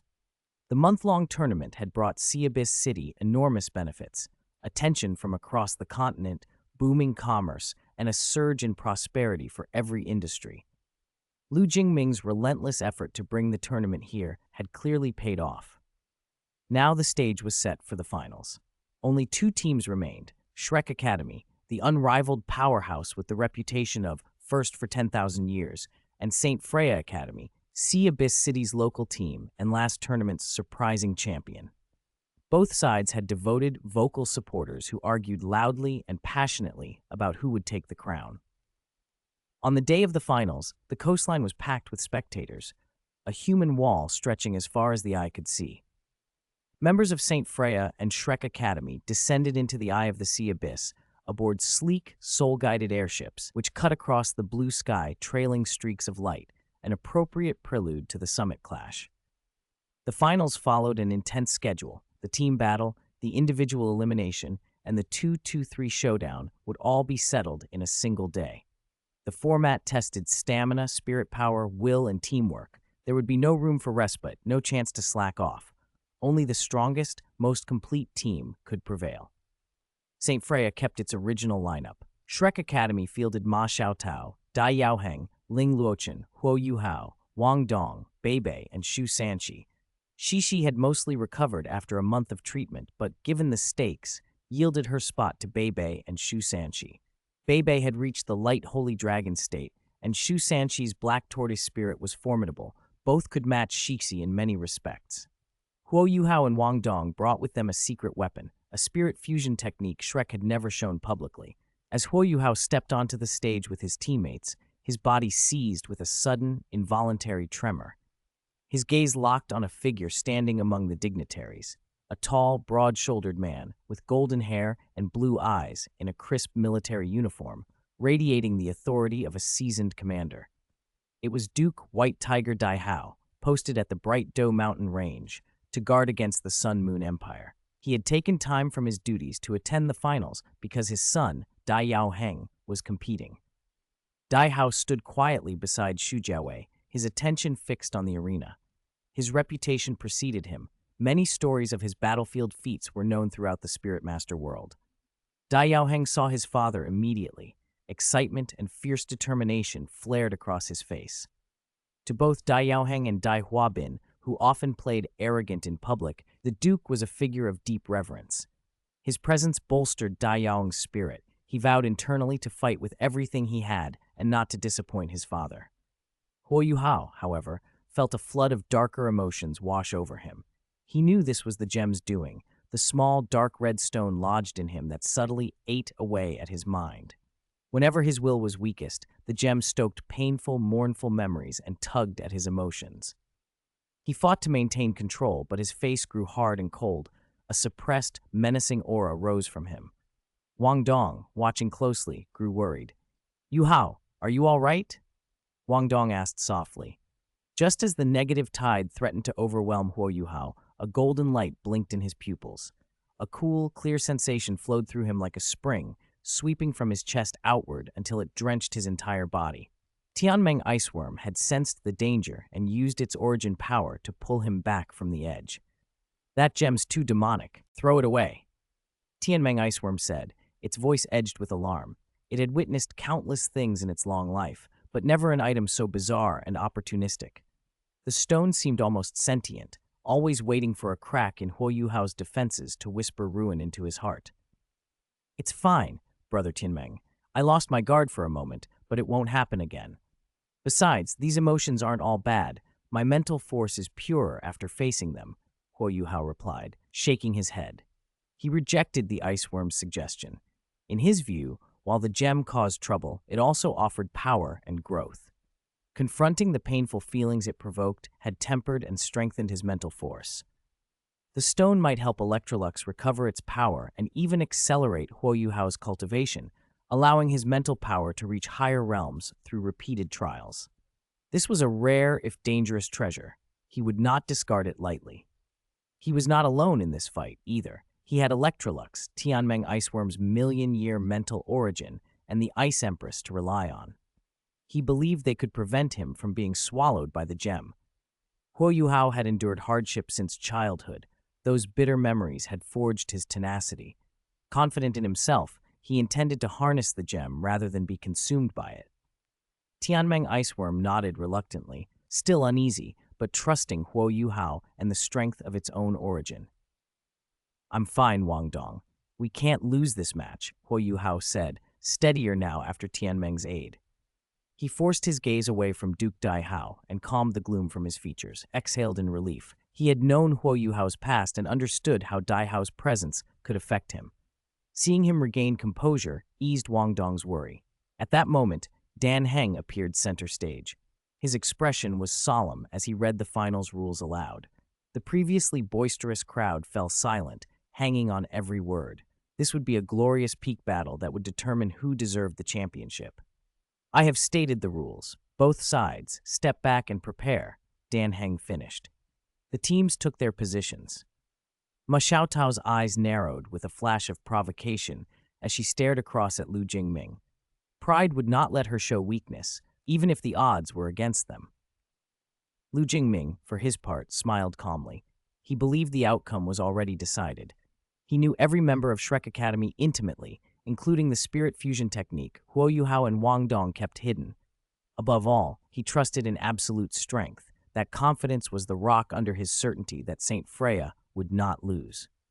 Chapter 150, Heavenly Motion of All Phenomena, vs. Phoenix True Body.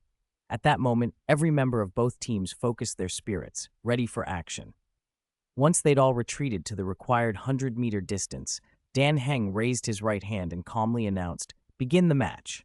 Like a fuse being lit, both teams released their spirits at once. Spirit rings flared, bathing the arena in braided light that turned the stage into a dreamlike spectacle. Finale! Guyue struck first, unleashing a devastating spirit ability. A colossal dragon formed from green light, its roar rolling like thunder as countless streams of emerald radiance poured down on Shrek Academy. Wherever those streaks passed, the air seemed torn, keen whistles slicing through the noise. My turn. Time of Ice. Carved Arrow Rain. March 7th followed, knocking an arrow at lightning speed. Her longbow shimmered with frost. Dozens of crystalline arrows traced precise arcs through the sky, each carrying bone-chilling cold. They intersected Guyue's assault, amplifying the onslaught. Robin immediately wrapped the team in a soft, radiant buff, bolstering their defenses. Shrek Academy answered without hesitation. White Tiger Meteor Shower. Dai Yaoheng's fourth spirit ring flared. White light shot skyward, splitting into countless white meteors that slammed toward science. Freya Academy with tremendous force. Phoenix Meteor Shower. Flames erupted from Ma Xiaotao. A sharp, clear phoenix cry filled the arena, and a towering phoenix specter spread its wings behind her. Fireballs spat from the phantom's beak and rained down, turning the battlefield into a furnace. Heat waves rolled across the crowd. From the start, both sides bombarded each other with spirit abilities. The audience went wild, shouts and cheers like crashing surf, while ice and flame collided. White light twisted with gale and glare. Energies clashed and splintered into a kaleidoscope that painted the sky in fantastic color. Xuanwu Shield Formation. Shu Sanshi bellowed, and a dark Xuanwu phantom coalesced behind him. Massive jet-black shields locked into a sturdy formation, anchoring the defense. Cute is Justice. March 7th wasn't finished, activating her first spirit ability. An ice-blue crystalline barrier snapped onto Lu Jingming and the others, a glacial aura that rivaled Shu Sanshi's Xuanwu shield in strength. The opposing spirit abilities detonated together, unleashing a shockwave that rippled in all directions. But under the twin protections of Shu Sanshi's shields and March 7th's ice barrier, no one suffered serious harm. Startled dragon breaking the void, Jin Shi cried. and brilliant light flared like a burning sun. A platinum dragon of pure light condensed and roared, charging at Shrek Academy with sacred majesty. Wrath of Thunder, Thunder Dragon Head! Bei activated the light holy dragon bloodline. Golden scales gleamed across his body as if he wore armor. His 2 spirit rings blazed. He released his 3rd and 4th abilities together, conjuring a golden lightning dragon to clash with Jinxi's platinum temporal dragon. The dragons tore through the air, roaring, light and lightning tangling in a dazzling duel. But the gap in spirit power and rank soon showed. Beibai's dragon faltered under Jinxi's overwhelming might. Its form blurred and dissipated as the platinum dragon pressed on, still charged with unstoppable force. It barreled toward Shusanqi's shield formation. Xuanwu power, Shusanqi roared, veins standing out on his forehead. His 3rd spirit ring flared, and ink-black water surged from him into a massive vortex, a whirlpool of darkness that met the platinum dragon. The dragon screamed as its power was partially consumed, and though the vortex slid back a short distance under the impact, it held, stubborn and unbroken. Huo Yuhao and Wang Dong exchanged a quick, decisive glance. With their current spirit reserves, they could only use their spirit fusion twice. Their teacher Wang Yan's repeated instructions rang in their heads. Reserve it for the decisive moment. They tightened their grip on that choice. On the other side, a cold glint lit Lu Jingming's eyes. Dark golden light clustered around his left hand as he spread his fingers and pointed to the sky. In a voice both calm and imperious, he intoned, "Spirit bone ability, heavenly motion of all phenomena." A crack like glass splintering echoed across the arena. Space itself warped and tore. Under a crushing, unnatural gravity, the sky seemed to fracture and open, revealing a silent stretch of stars beyond. A fragment of a meteor drifting through that star field was seized by the new gravity and dragged screaming through the rift into the Douluo Continent.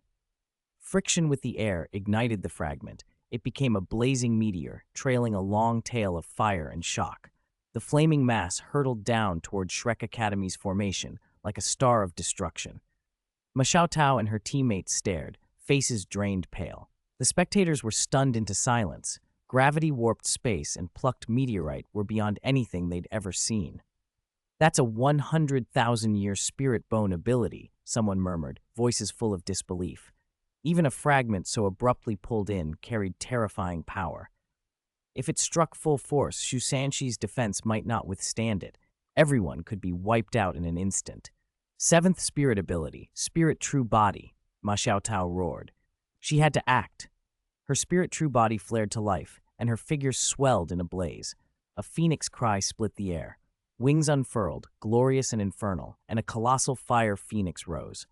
Ma Xiaotao's spirit ring spun wildly, and the amplification from her Spirit True Body sent her 2nd ability, Phoenix in Fiery Rebirth, and her 3rd, Phoenix Wing Sky Soar, surging beyond normal limits. The fire she wielded felt as close to ultimate flame as anything on the continent, temperatures that could burn the void realm.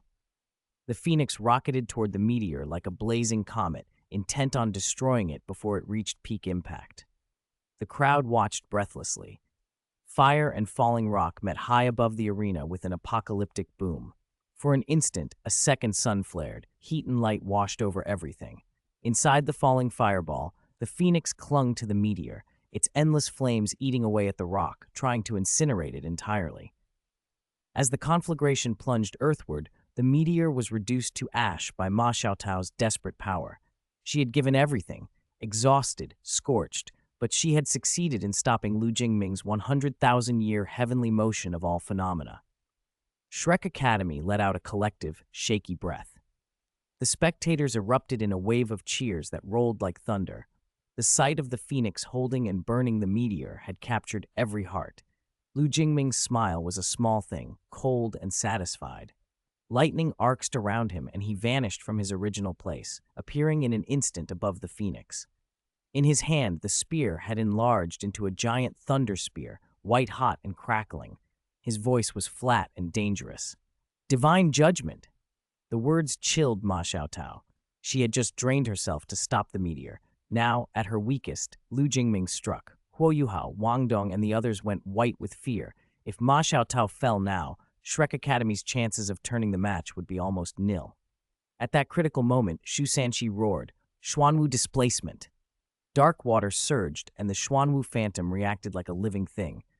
In a motion fluid and instant, Shu Sanqi shifted the shield formation. The jet-black shields flowed like ink, snapping outward to intercept the thunder spear. In the same breath, Shu Sanqi hurled himself forward, his body taking the spear's target as the displacement warped the battlefield's geometry. The thunder spear slammed into the Xuanwu formation with the force of a storm. Lightning and black water exploded in a blinding flash. The impact shattered portions of the shield and sent a concussion through the arena. Shu Sanqi was thrown backward, his armor scorched and scorched flesh visible beneath the tattered remnants of the shield. He hit the ground hard and lay there, breaths coming ragged, but alive. The spear had not pierced through to Ma Xiaotao. For a long second, the whole arena was frozen.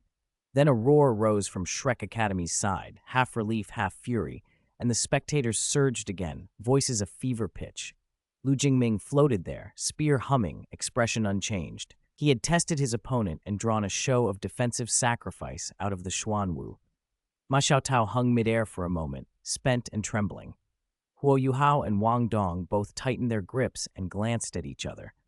Their fusion resource remained their last gambit. The time for it might be arriving sooner than they'd planned. Lu Jingming's lips curved.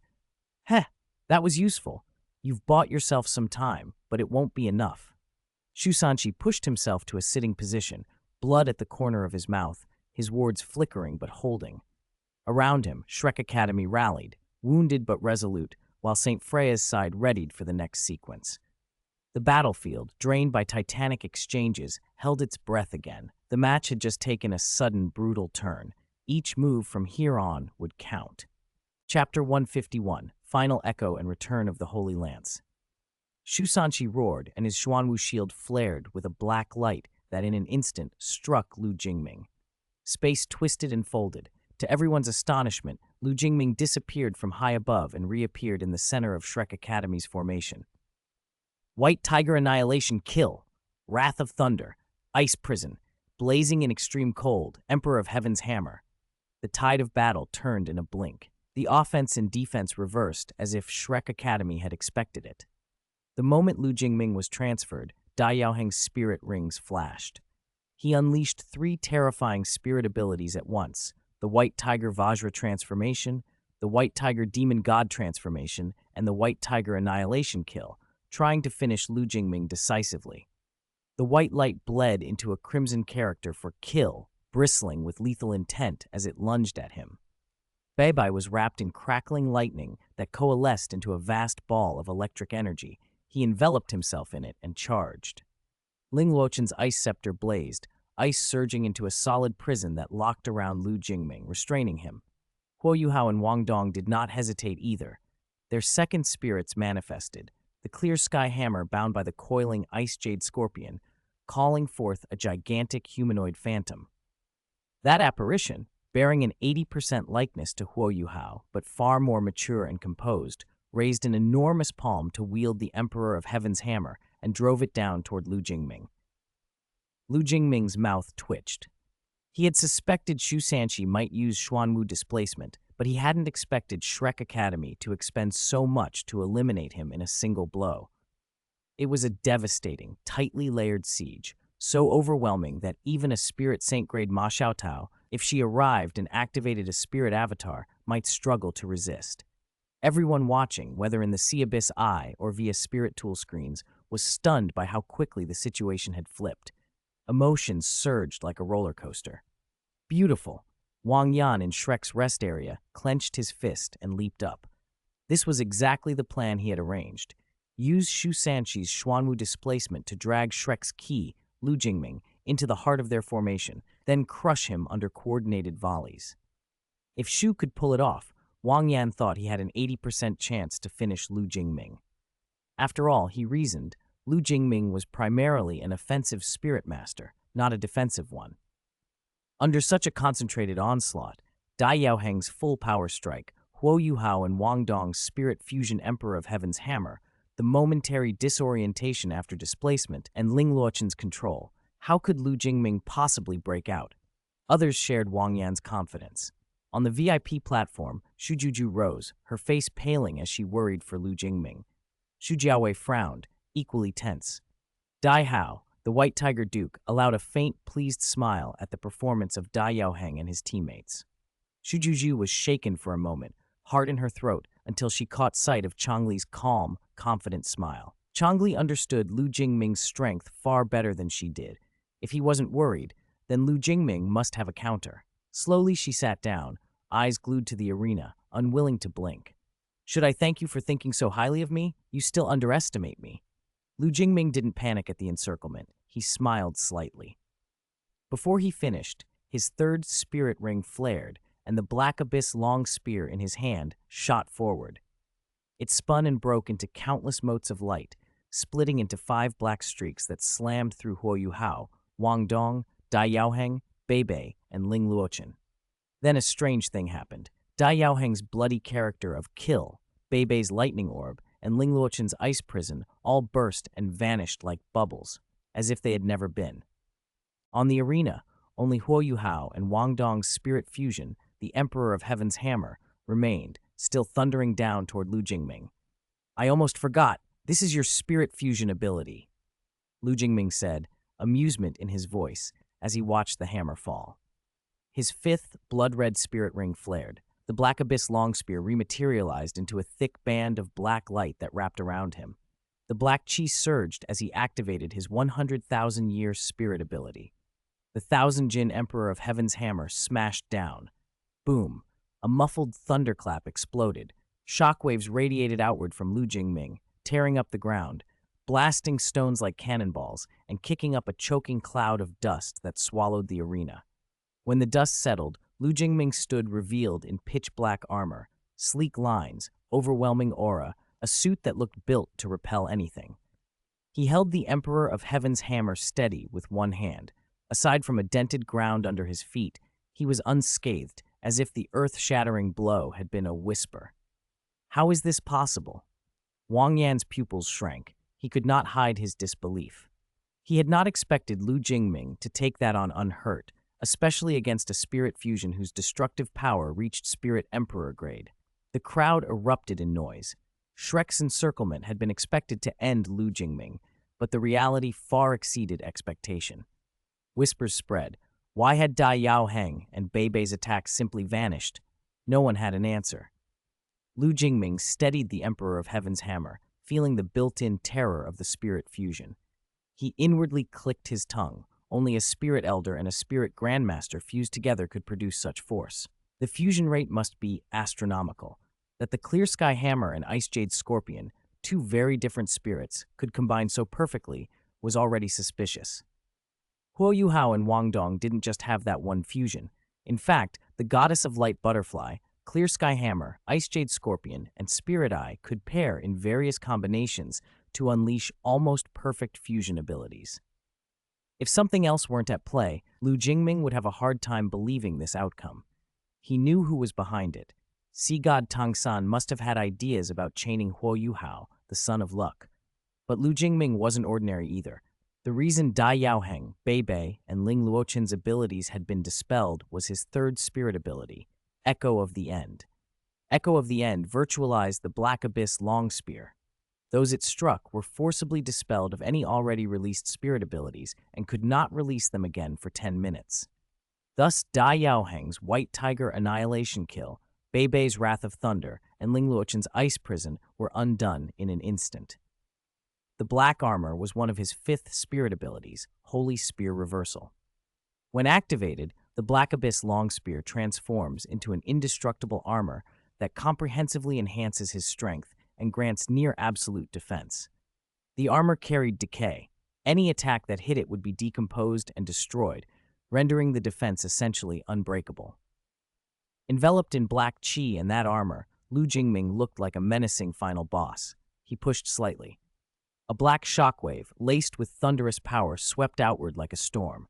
The humanoid phantom of Huo and Wang dissipated under the force, revealing both of them somewhat rattled and disheveled. At the same time, Shrek Academy's counterattacks unfolded across the arena. Lu Ying seized the moment. Her body flared in blazing light as her silver-white mecha shot into the air and smashed a devastating punch into Ma Xiaotao's spirit avatar. The fire phoenix crashed to the earth, raising a choking cloud of dust. Jinshi flashed and suddenly stood before Beibei. She waved a delicate hand and conjured a dragon-shaped phantom that seized Beibei in its jaws and hurled him into the arena's spatial barrier with a dull, violent thud. Xiadi appeared silently behind Dai Yaoheng, purple ghostly butterflies trailing dreamily. Deathly power braided like threads around her scythe. She slashed, and a cold, terrifying dread raced toward Dai Yaoheng. Sanyuechi's fourth spirit ring glowed as she activated her fourth spirit ability, Flowing Ice of Memory. Using the ice energy Ling Luochen released, she teleported to Ling's side, pressed her palm, and Lu Jingming watched Ling's spirit lose control. The ultimate ice within surged wildly and froze her solid into an ice statue. From above, Guyu descended on hurricane winds, silver dragon spear in hand. She hurled the spear with devastating force. A tornado-like chi swept out and wrapped around Shu Sanchi. He fought within it, but struggled to break free, trapped by the vortex. The battlefield shifted in a heartbeat. Shrek's carefully timed trap had been met and broken, and now the balance swung again as both sides strained for the next decisive move. Chapter 152, Ma Xiaotao's Desperate Fight. The battle shifted in an instant, and Shrek Academy suddenly found itself in dire straits. Ma Xiaotao had already been subdued by Lu Ying, and at that crucial moment, Robin unleashed her fifth spirit ability, Fugue of Stars. The effect was devastating. It forcibly elevated Lu Ying's spirit power rank to Spirit Emperor. Even though Ma Xiaotao had activated her spirit avatar, she was completely overwhelmed by Lu Ying and had no strength to fight back. Ling Luochen fared even worse. The opponent exploited the ice Ling released for instant movement to close the gap, then unleashed an ultimate ice spirit power that froze her solid. Jin Shi, Xiadi, and Guyu also demonstrated their strength at once, successfully pinning down Dai Yaoheng, Beibei, and Shu Sanchi. The Shrek team resisted fiercely, but under the relentless assault from St. Freya Academy, they were steadily pushed into a hopeless corner. The situation was now unmistakable. Shrek Academy's defeat looked almost certain. St. Freya's team displayed well-rounded, overwhelming power. There were no weak links among them. Even Robin, nominally a support, was far from powerless. Her amplification ability had dramatically increased the team's overall combat effectiveness. Although Dai Yaoheng and the others kept fighting desperately, anyone with eyes to see could predict the outcome. In the VIP stand, Shu Jujuju was barely holding herself together. She wanted to leap up in excitement, but as a princess, she kept her composure and sat upright, though the sparkle in her eyes betrayed her joy. Dai Hao frowned and gently shook his head. With his insight, he could tell that Shrek Academy was past recovery. Ma Xiaotao, Shrek's strongest, had lost most of her strength to Lu Jingming's 100,000-year spirit ability at the start of the match, and then Lu Ying suppressed what remained. It left her full of power she couldn't use, painfully frustrating. A thunderous explosion split the air. Flames erupted like a phoenix in bloom, a vast fire phoenix crying out as it dispersed into 1,000 sparks. The fiery apparition thinned and finally dissipated, revealing Ma Xiaotao's true form. She raised her arms to brace for impact, but she'd already been driven to the limit and could hardly fend off Lu Ying's assault. Lu Ying kicked her hard. The force sent Ma Xiaotao flying in a long arc. Seizing the advantage, Lu Ying followed up like a shadow and struck her again while she was still airborne. The blow whistled through the air and slammed Ma Xiaotao into the ground like a cannonball, gouging a terrifying scar across the arena floor. "I can't take this!" Ma Xiaotao's frustration boiled over. In terms of spirit rank, she stood more than 10 ranks above Lu Ying. She was also several years older. Yet here she was being beaten by a girl under 15, unable to retaliate, forced only to endure. Her pride seared her. Worse, the match was in its final phase. If she didn't change things now, Shrek's defeat would be inevitable. "Come out! Blazing Heaven Saint armor!" she roared to the sky. A golden red light burst from her, scorching the arena like a small sun. Within that light, a magnificent phoenix-shaped battle armor formed and wrapped around her. "Stop, Ma Xiaotao!" Wang Yan's face went pale in Shrek's lounge as he shouted. He knew the dangers of forcibly wearing the blazing heaven saint armor and understood what she was doing. But Ma Xiaotao was utterly focused on turning the tide. She couldn't and wouldn't listen. To her, sacrificing a portion of her life for Shrek Academy's glory was a price worth paying. Wang Yan could only watch helplessly. The Blazing Heaven Saint armor was a peak 9th grade spirit tool with terrifying power. If fully wielded, it could rival a titled Douluo. Defensive strength like a titled Douluo and speed approaching Super Douluo. However, its minimum wearer requirement was Spirit Douluo. For Ma Xiaotao, who had only just entered Spirit Saint rank, forcing it on was sheer suicide. It would burn her life force to power the armor, slashing years off her lifespan, at least 5, possibly 10. As her teacher, he couldn't bear the thought, but it was too late to stop her. Seeing Ma Xiaotao burn her life so recklessly, Lu Ying paused, brows tightening. A flash of anger crossed her eyes, not toward the match, but at Ma Xiaotao's disregard for life. Lu Ying herself had once suffered entropic decay, a disease that nearly killed her. She had been willing to pay any price to survive. When Lu Jingming summoned her, he used reality's power to remove the decay, saving her life. That rescue had built her initial loyalty to him. Unlike Shadi, whose death physique was tied to power and could not be safely removed, Lu Ying's affliction had been curable. So watching someone wantonly burn away years for a single contest, when it wasn't a matter of life and death, angered her. Death Star Overload, full burn, Lu Ying whispered, and the 3rd and 5th spirit rings on her body flared. A crimson mark blazed on Ma Xiaotao, a fire attribute weakness that shone brilliantly in the sunlight. The mecha fused to Lu Ying glowed with magma-like tracery, radiating scorching heat. Her aura became even more explosive. In raw power, Lu Ying was no longer at a disadvantage to Ma Xiaotao, even with the armor. Robin, watching from a distance, shook her head with a helpless smile. Her 4th spirit ring emitted an inky black light. 4th spirit ability, Symphony of 1,000 Sounds, she intoned softly. Her voice, like a heavenly melody, drifted across the arena. The song entered Lu Ying's ears, and then the astounding happened. Lu Ying's once black 5th spirit ring slowly shifted color until it turned blood red. Robin's ability had forcibly aged Lu Ying's 5th ring, transforming it into a 100,000-year spirit ring. The full burn that followed, now backed by a 100,000-year ring, unleashed Lu Ying's combat power to its absolute limit. Searing heat waves rolled outward from Lu Ying, warping space and melting the ground. The seawater around the Eye of the Abyss steamed into dense vapor, engulfing the area in a white mist. The spectator stands were protected by a spirit tool barrier, which blocked most of the heat, but everyone still felt as if they were standing inside a furnace. Herta's spirit screen systems held steady, however. She had anticipated the possibility of such intensity and prepared accordingly. In the arena, the silver-white mecha was veined with living red patterns as flames swirled, twisting the Void Realm into something unrecognizable. Ma Xiaotao's golden red armor blazed even more fiercely. By burning her life force, she'd briefly entered the realm of ultimate fire. Though she still lagged slightly behind Lu Ying and bore the fire attribute weakness, she now had the means to trade blows. But the price showed immediately. Pain etched Ma Xiaotao's face. She could feel the armor devouring her life, her flesh burning as if in a sea of fire.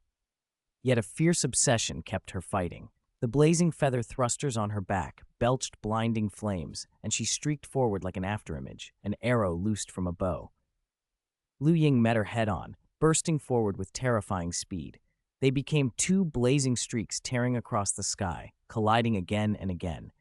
Each impact was like 2 meteors striking, the air filled with shockwaves and roaring hot currents, and every spectator felt the raw ferocity of the duel.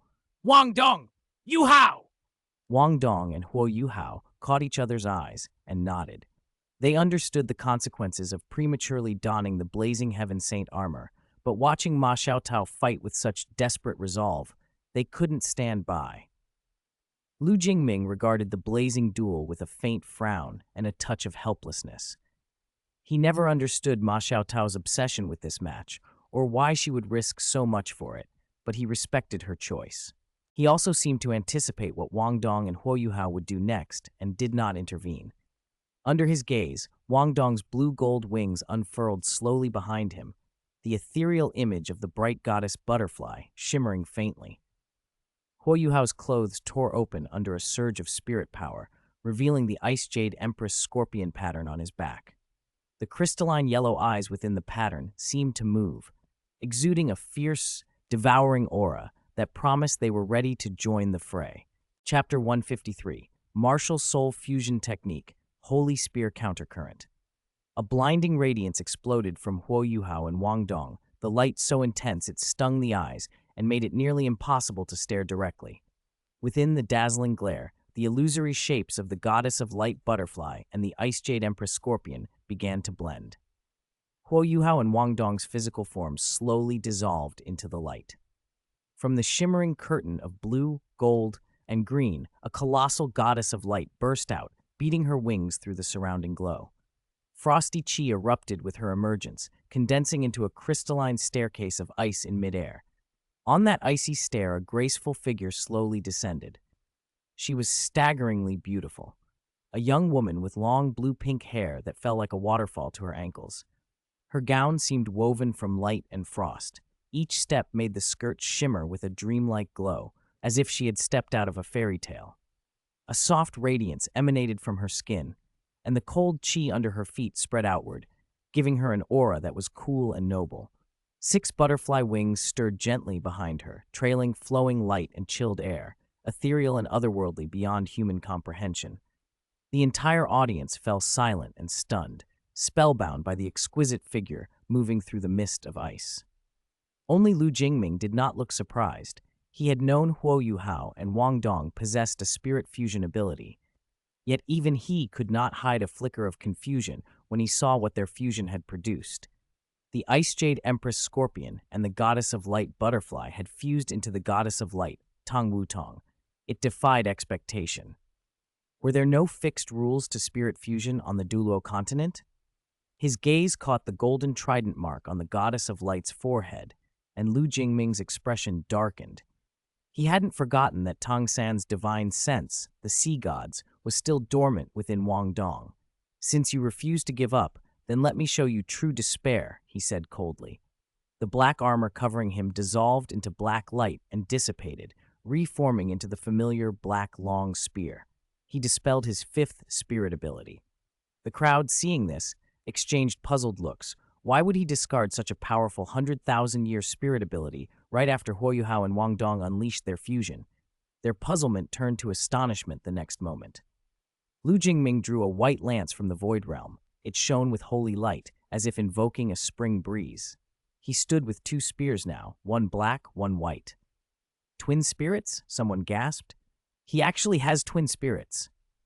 How is that possible?" Murmurs swelled through the stands as all eyes fixed on Lu Jingming. Guyue's eyes lit up. She clenched her right hand, and a gale of wind surged, splitting into countless razor-edged blades that swept over Shu Sanshi. The blades shredded and his shield cracked. Shu Sanshi was soon bleeding and on his knees. Guyue had held back. She could have continued, but she wanted to see Lu Jingming's next move. Meng Hongchen watched with heart aflutter. "Student Lu has twin spirits. So amazing and so handsome," she sighed, hands to her cheeks, dazed. Her brother Xiao Hongchen, seeing her reaction, felt his face flush with anger and jealousy, especially recalling that Lu Jingming had held back when they fought before.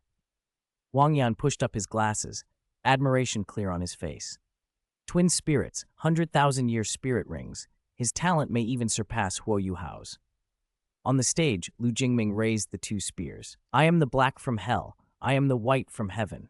I will reverse the cosmos and restore order to the mortal world," he intoned, voice steady and commanding. Black and white light shot into the sky and then braided together. The 2 spears, one black, one white, slowly merged, becoming a single ornate lance of interwoven black and white. Self-spirit fusion ability, Holy Lance Reversal. At his words, Lu Jingming leveled the black and white lance at the Goddess of Light. She, in turn, raised her right hand. Cold chi sharpened at her fingertips, compressing with terrifying speed and chill, ready to strike. The atmosphere crackled. A fierce collision was imminent. Self-spirit fusion ability? One person using a spirit fusion ability? Whispers and exclamations spread through the crowd. Xiao Xiao, who also had twin spirits, stared wide-eyed. Her understanding of what twin spirits could do had just been overturned. On the main stage, Xu Jiawei stood up, shocked. Duke White Tiger Dai Hao wore a grave expression. In the long history of spirit masters, many geniuses had twin spirits, but none had managed to use a spirit fusion ability alone, not even the Rakshasa god or the sea god from 10,000 years ago. Yet Lu Jingming had shattered that convention. He had just performed a spirit fusion ability by himself, creating a new precedent. The goddess of light moved like lightning, charging. Where she passed, the air froze, and the ground was carpeted with a thick layer of frost. Lu Jingming smiled faintly. He gripped the abyss white flower, its shaft glowing with white light, and flicked his wrist. A brilliant white radiance burst forward from the lance and struck the goddess of light's chilled fingertip. At the point of contact, the white light rippled outward like a tide, swelling into a massive orb that swallowed the goddess of light whole. Inside that pure white sphere, her expression changed to stunned disbelief. The surge of spirit power within her, the extreme ice power, every shred of her light, all of it was instantly stripped away by an overwhelming force. The space inside the white light became a vacuum of energy. Everything felt as if it had been erased. Lu Jingming's smile deepened.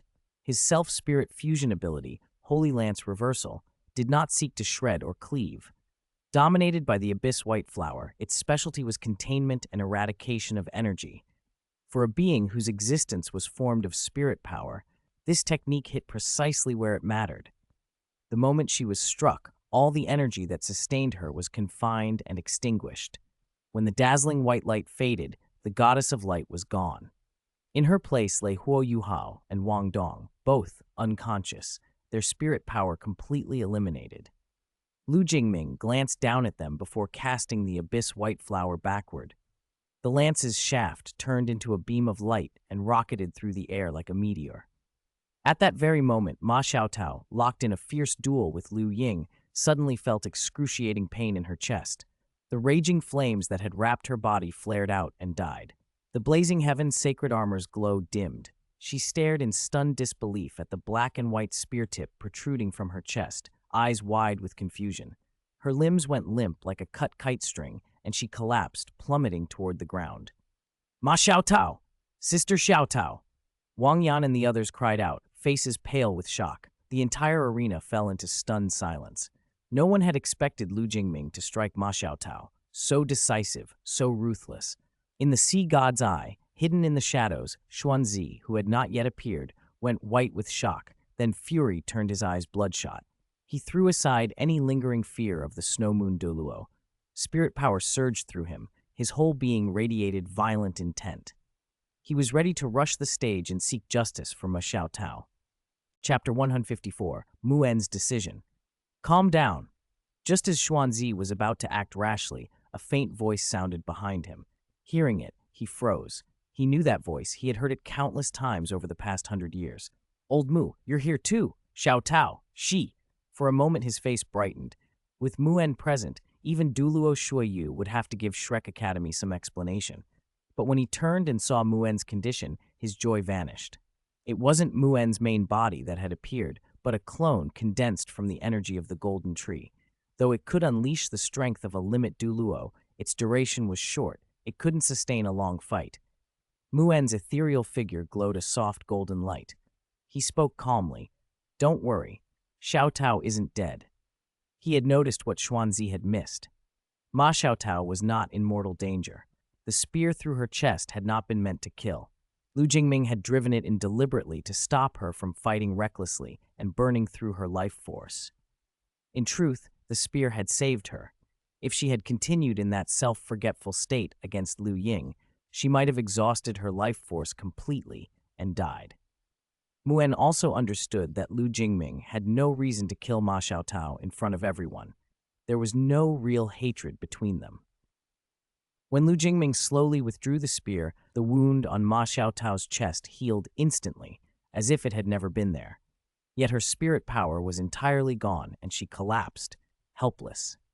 In the special condition of spirit fusion, if Lu Jingming did not intend to take a life, even a piercing wound could be rendered non-fatal through the white flower's creative power. I almost thought you'd killed her. Guya had been shocked a moment earlier, but she soon understood. Lu Jingming wielded both destructive and creative forces.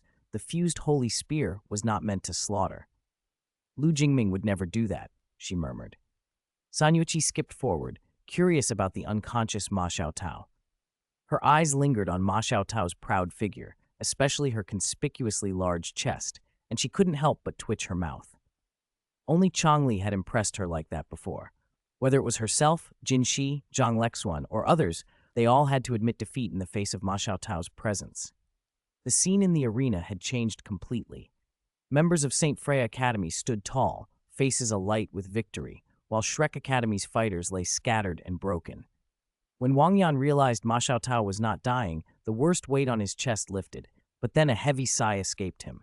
Shrek had lost the match.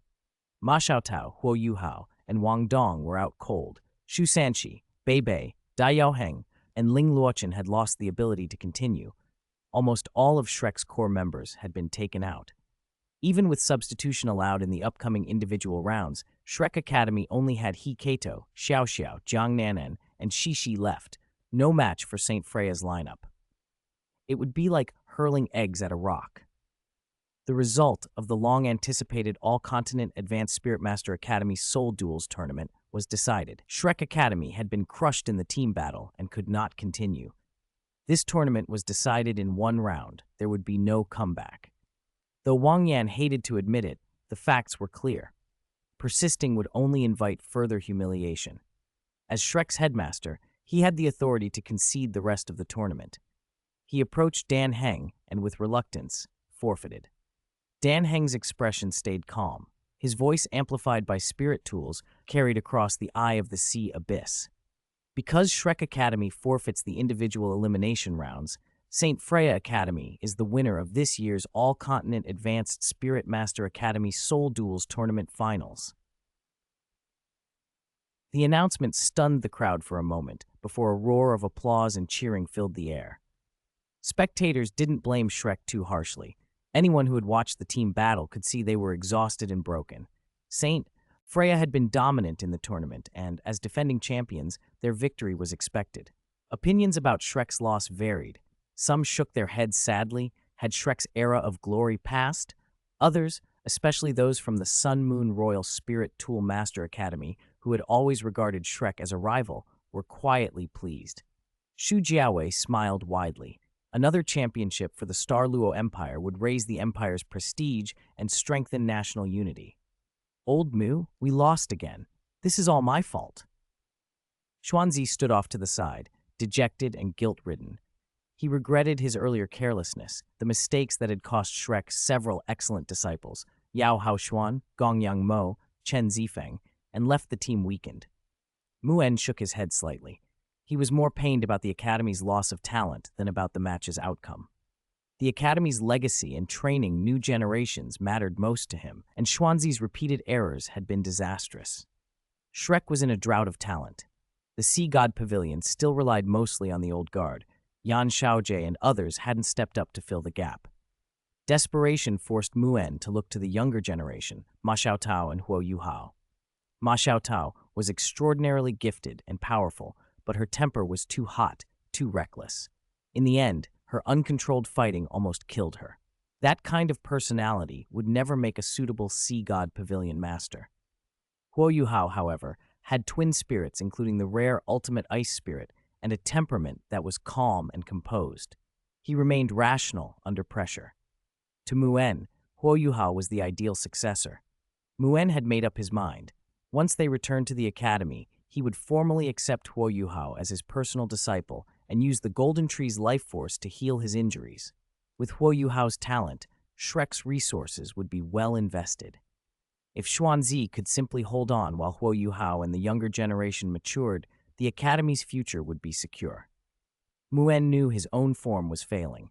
He did not have many years left. A few more years, though, might be enough for Huo Yuhao to grow into the role. Although the match had ended, the Eye of the Sea abyss remained lively. The spectators lingered, reluctant to disperse. Only when the city guards began to clear the area did people finally drift away toward the harbor and their boats. Teams that had stayed to watch packed up and prepared to leave. On the eve of the Academy delegation's departures, Ye Wuqing and Yu Mengdi of Zhengtian Academy sought out Lu Jingming. Lu Jingming raised an eyebrow at their visit and greeted them with a friendly smile. Ye Wuqing spoke first, sincere. City Lord, once we return to Zhengtian Academy and finalize our graduation paperwork, we'll come to Sea Abyss City and join you. It was clear Ye Wuqing had discovered Lu Jingming's true identity, not just captain of St. Freya's team, but City Lord of Sea Abyss City and the current Earl of Sea Abyss. Lu Jingming smiled faintly. Sea Abyss City offered top-tier powerhouses, abundant resources, and a hunger for talent. Zhengtian Academy had limited means. Ye Wuqing would find it hard to refuse. Yu Mengdi's motives were more complicated.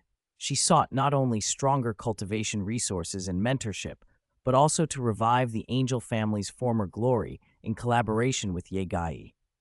As a descendant of the Angel Legion, whose family had declined, she dreamed of rebuilding the lineage. Lu Jingming could accommodate both their requests, and someone like Ye Gai would likely welcome the chance. Though the Spirit Master tournament had ended and many had left Sea Abyss City, some remained. The city hummed with life, the promise of new alliances and opportunities lingering in the night air. Chapter 155, Ganyu Arrives. The All-Continent Advanced Spirit Master Academy Soul Fighting Tournament finally wrapped up in perfection after days of excitement and shouting. As the participating teams left one by one, Sea Abyss City slowly returned to its usual calm. Streets and alleys were no longer jammed with spectators, the vendors' calls and the crowd's debates died down. The city seemed to be waking up from a grand festival and settling back into its ordinary pace. By the tournament rules, the top 3 academies would receive rewards provided by Sea Abyss City. Because St. Freya Academy had taken the championship, the most valuable prize reserved for the winner remained in the city's coffers. Lu Jingming, generous as ever, awarded Shrek Academy, the runner-up, 3 10,000-year sacred marks, and gave the third-place Sun Moon Royal Soul Engineer Academy 1 10,000-year sacred mark. The gifts served not only as rewards, but as a promotion of sacred marks themselves. Lu Jingming had been planning to use the Jade Chamber as the core to expand sacred mark sales across the Spirit Master world. He intended to introduce marks of varying ages, 10-year, 100-year, 1,000-year, and 10,000-year, to match Spirit Masters of different ranks. The exceedingly rare 100,000-year sacred marks, because of their scarcity, would be reserved for display at the annual Tianshu auction to draw attention and boost the Jade Chamber's prestige. Putting the sacred mark plan into motion, Lu Jingming realized Ningguang couldn't handle everything alone. The rollout would stir waves across the world and invite attention, even hostility, from all sides.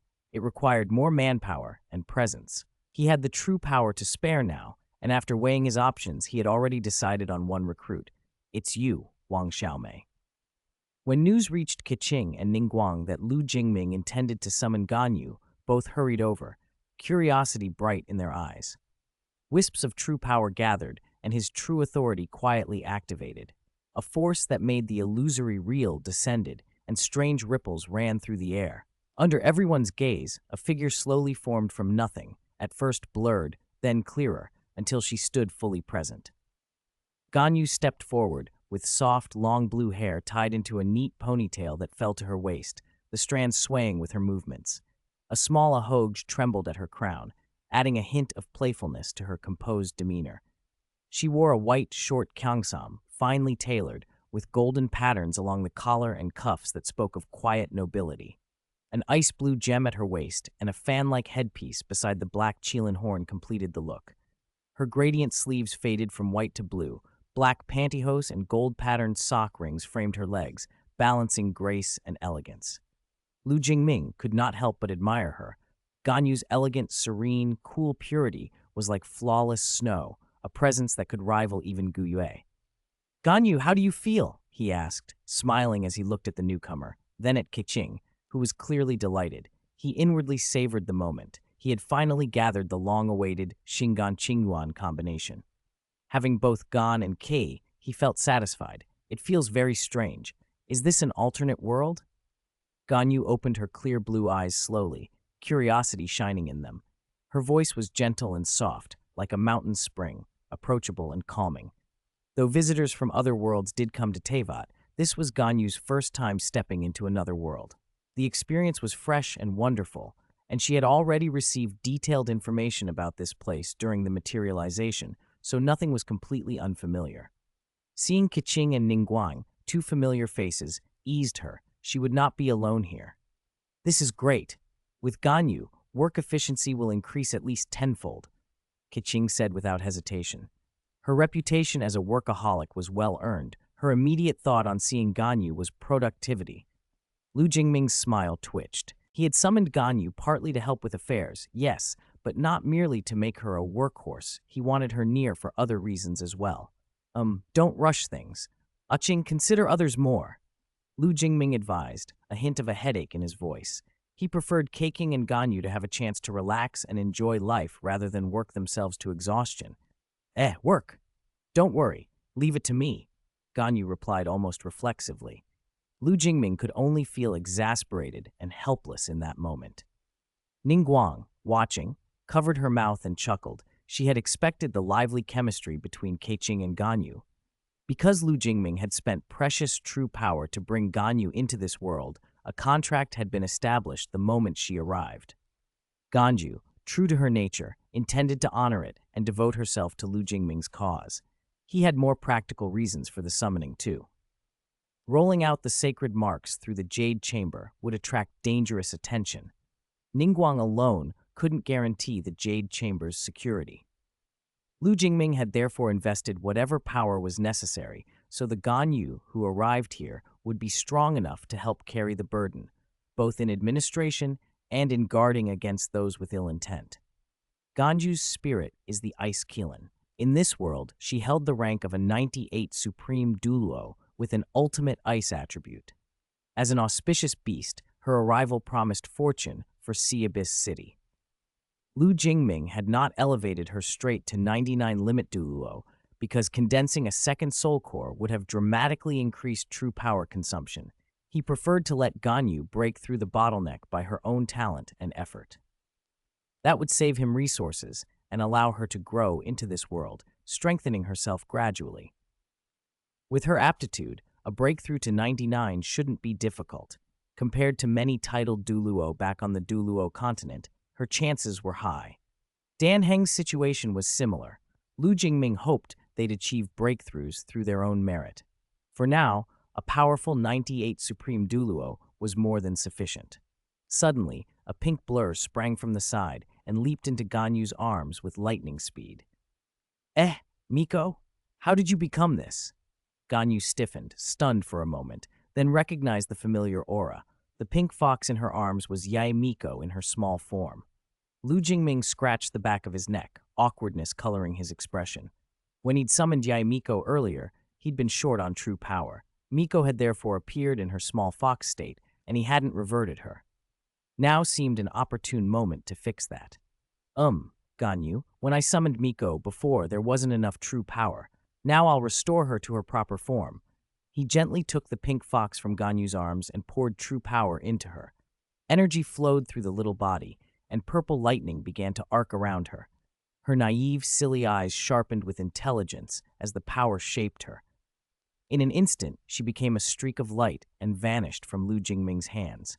Before anyone could react, Yae Miko reappeared, fully herself, standing where the fox had been. Chapter 156. The Divine Child Recovers. By now, the Divine Child had returned to her human form. Her dreamlike pink hair fell softly over her shoulders, the ends tied with a vivid red ribbon.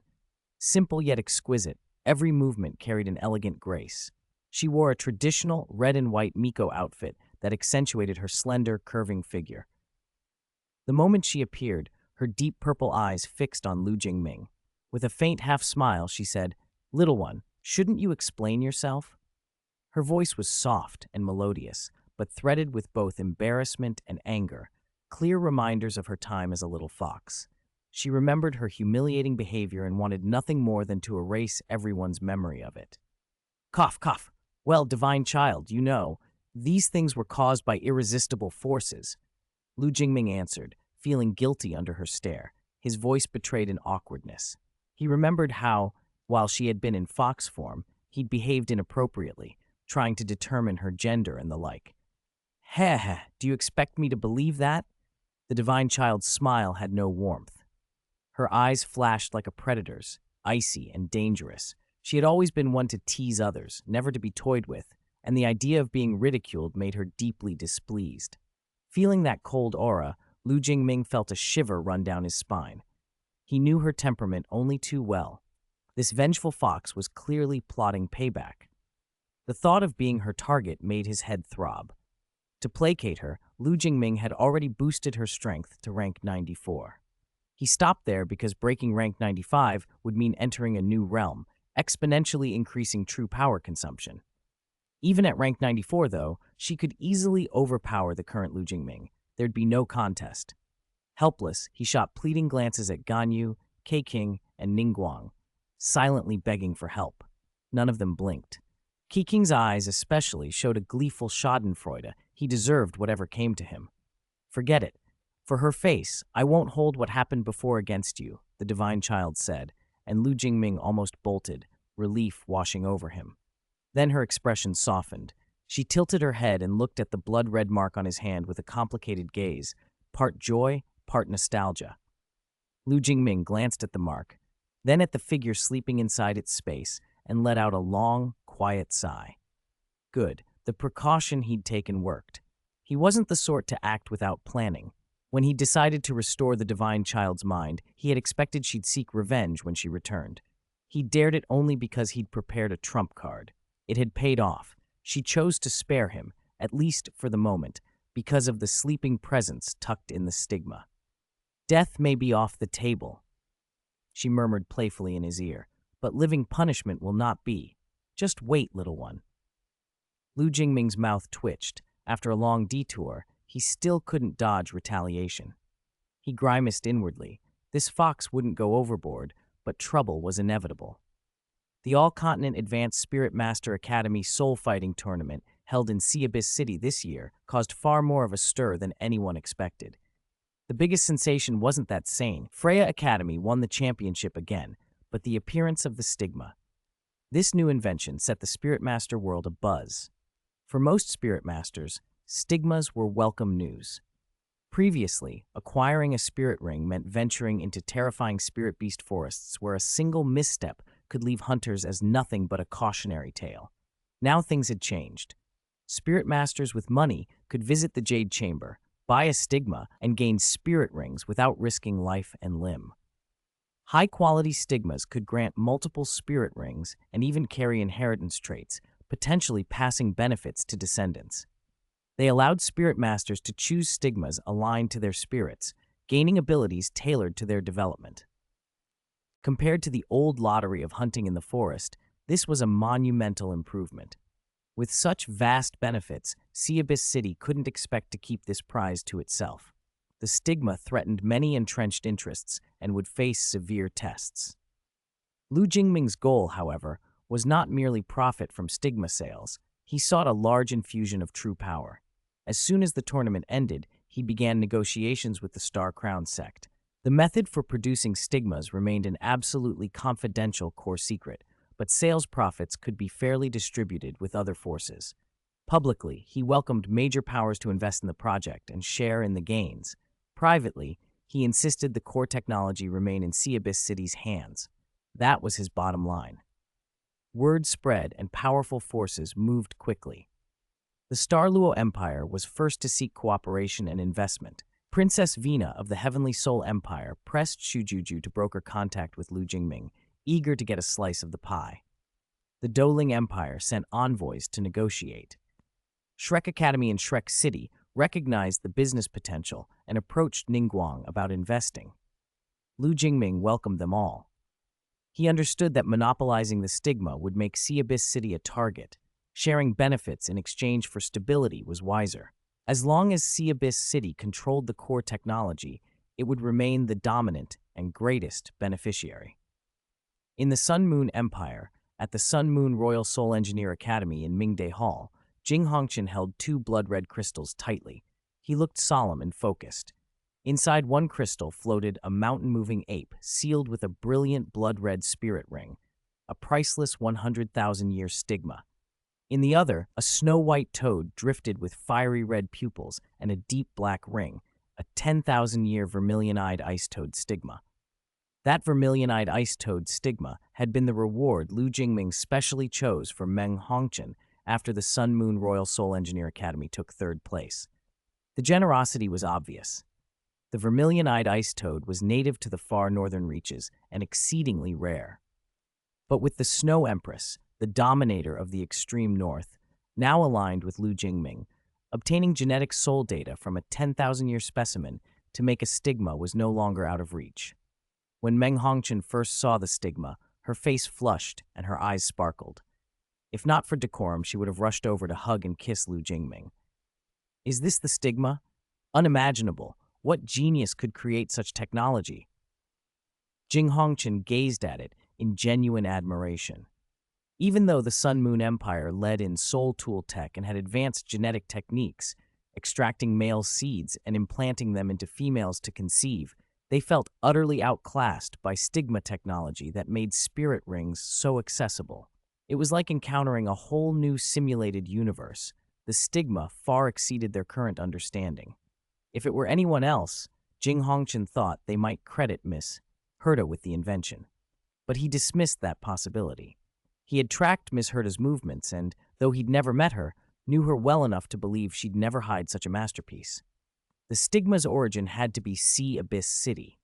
He couldn't help but sigh. Sea Abyss City truly hides many dragons and tigers, he muttered. The city's rise had already challenged the Sun Moon Empire's long-standing dominance in soul tools and caught the attention of the Empire's highest officials. The technologies demonstrated at the tournament widened his eyes in admiration. The stigma's impact could reshape the Spirit Master world. A new era of change was coming. Jing Hongchen's drifted to his treasured granddaughters, Meng Hongchen and Xiao Hongchen. He knew Meng Hongchen's type. She swooned at handsome men but rarely acted beyond admiring from afar. Yet her near-obsessive admiration for Lu Jingming showed she was genuinely smitten this time. Jing Hongchen had no intention of pulling her away. Instead, he quietly calculated how to use the situation to his advantage. Meng, Xiao, he asked with a narrowed look, do you want to study at St. Freya Academy for a few years?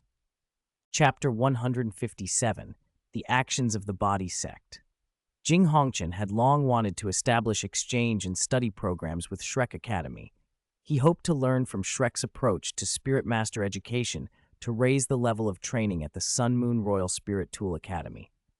After all, his academy was far stronger in cultivating Spirit Tool Masters than in producing top-tier Spirit Masters.